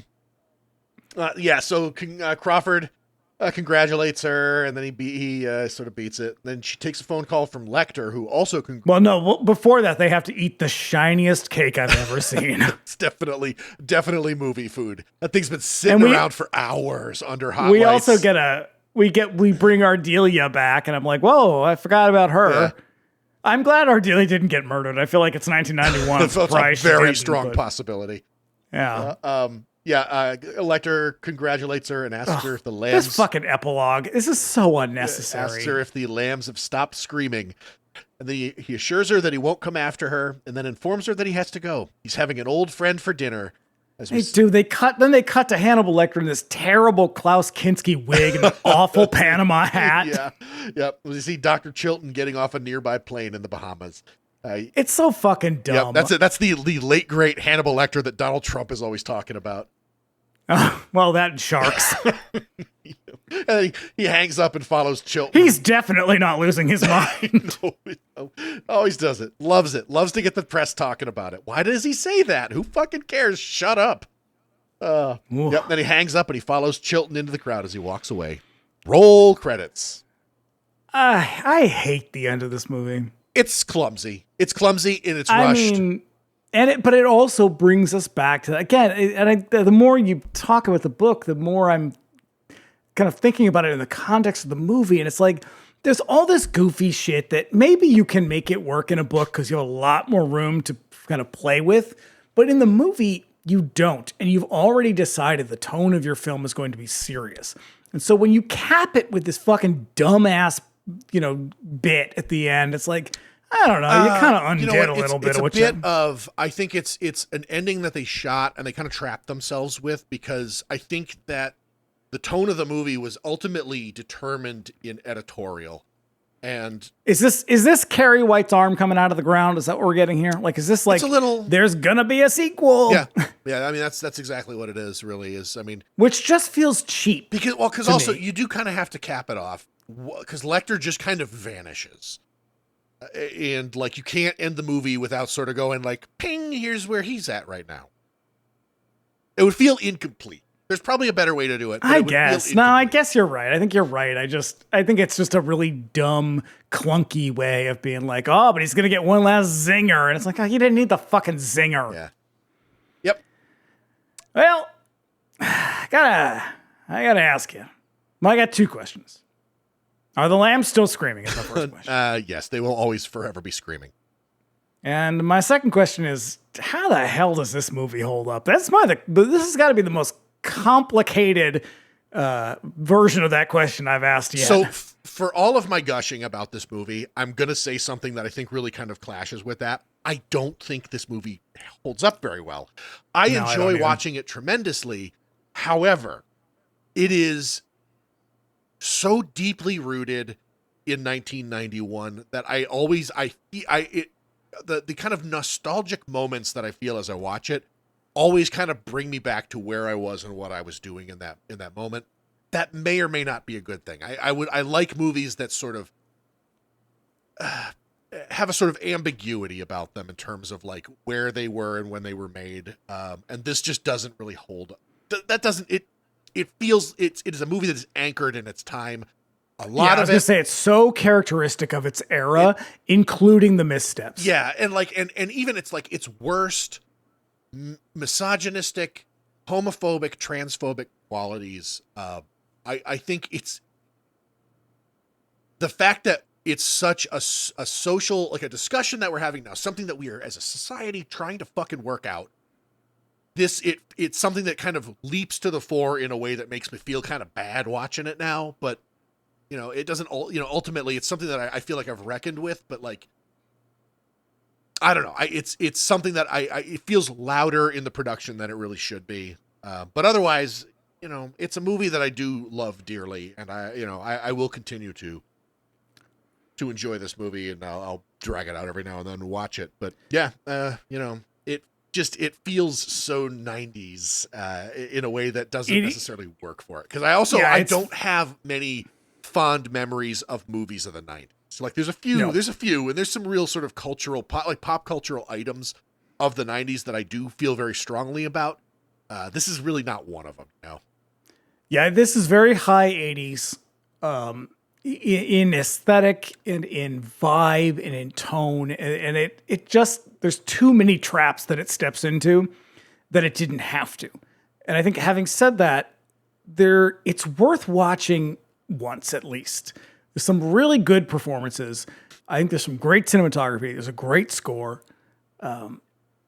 Otherwise, it's a lot. It's a reminder of all the bad parts of that era. Yeah, that's fair. And that's a fair assessment. I think that can be a little bit hard to be confronted with. But it is worth seeing at least once, just because it is iconic, and because I think there are some really great things about it. Huge characters, a really, really good bad guy. Yeah. So, but I would say the same thing. Like if I was just like, oh, hey, have you read Bonfire of the Vanities? It's like, yeah, it's about the shittiest time in American history. Yeah. It's that kind of thing where it's like, I know it's iconic, but that doesn't mean that I want to have to sit through it again. And there's things I like about this movie, but yeah, it's weird to be like, it's a great watch, but it's also not relevant anymore. Right. Yeah. And it's not relevant in a way that's like not even fun. No, a part of it is also like there was just a humongous torrent of movies that came after it for just like years and years that followed it, that tried to, capitalize on that, try to twist it a little bit. And also in some ways, like there have been movies that are kind of doing the same thing, but they've done it better. So, Such as? I think 7 is up there. Not quite as good, but like, I feel like it commits to the more comic book elements of this movie, than The Silence does. Yeah, it does feel like maybe there was they're a little restrained by trying to be a little more highbrow than the story allows for. And I don't think 7 didn't do that. No, another Fincher movie that I think really kind of pulls it off was Zodiac. That's a decade later, though. Oh, sure. But like, again, it was a movie that I definitely feel was launched off the back of this one. So, yeah. Yeah. I mean, it definitely kicked off the true crime sort of psychotic killer police procedural. And for that, it's worth watching. I think it once. Yep. All right, cool. Hey, 50th episode. Woo! Woo! Yeah. All right. I was trying to go, when I went out earlier today, I was trying to find one of those like, what do you call those? Like a street, like a horn that you blow for like kids' parties. Vuvuzela? I was not looking for a vuvuzela. I was looking for, what are those fucking things called? Where you blow into them and the thing unrolls. Party and toy noisemaker. Yeah, okay. That has to have a name, but I went out looking for them.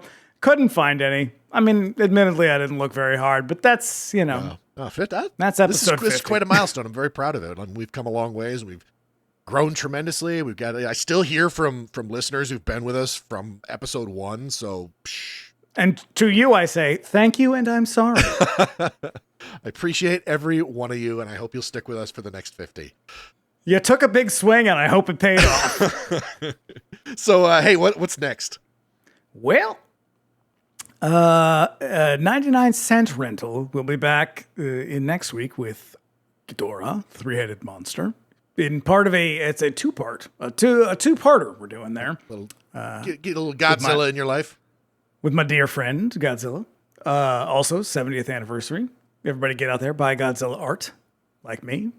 And then in 2 weeks, we will be back for what was supposed to be our actual 50th episode with some fantastic guests. We are talking the 1996 slasher Scream. Yeah, it was inevitable. And listen, everybody, unlike the other 90s movies we've done, I promise you, Scream will just be nothing but... This is going to be us just like slam dunking and like high-fiving the whole time. Yeah, pretty much. Everybody loves it, and that includes us. All right. Be back here in a week as we do Ghidorah, the three-headed monster, and then be back in 2 for what's going to be a real fucking howler. We do Scream. Put the fucking lotion in the basket!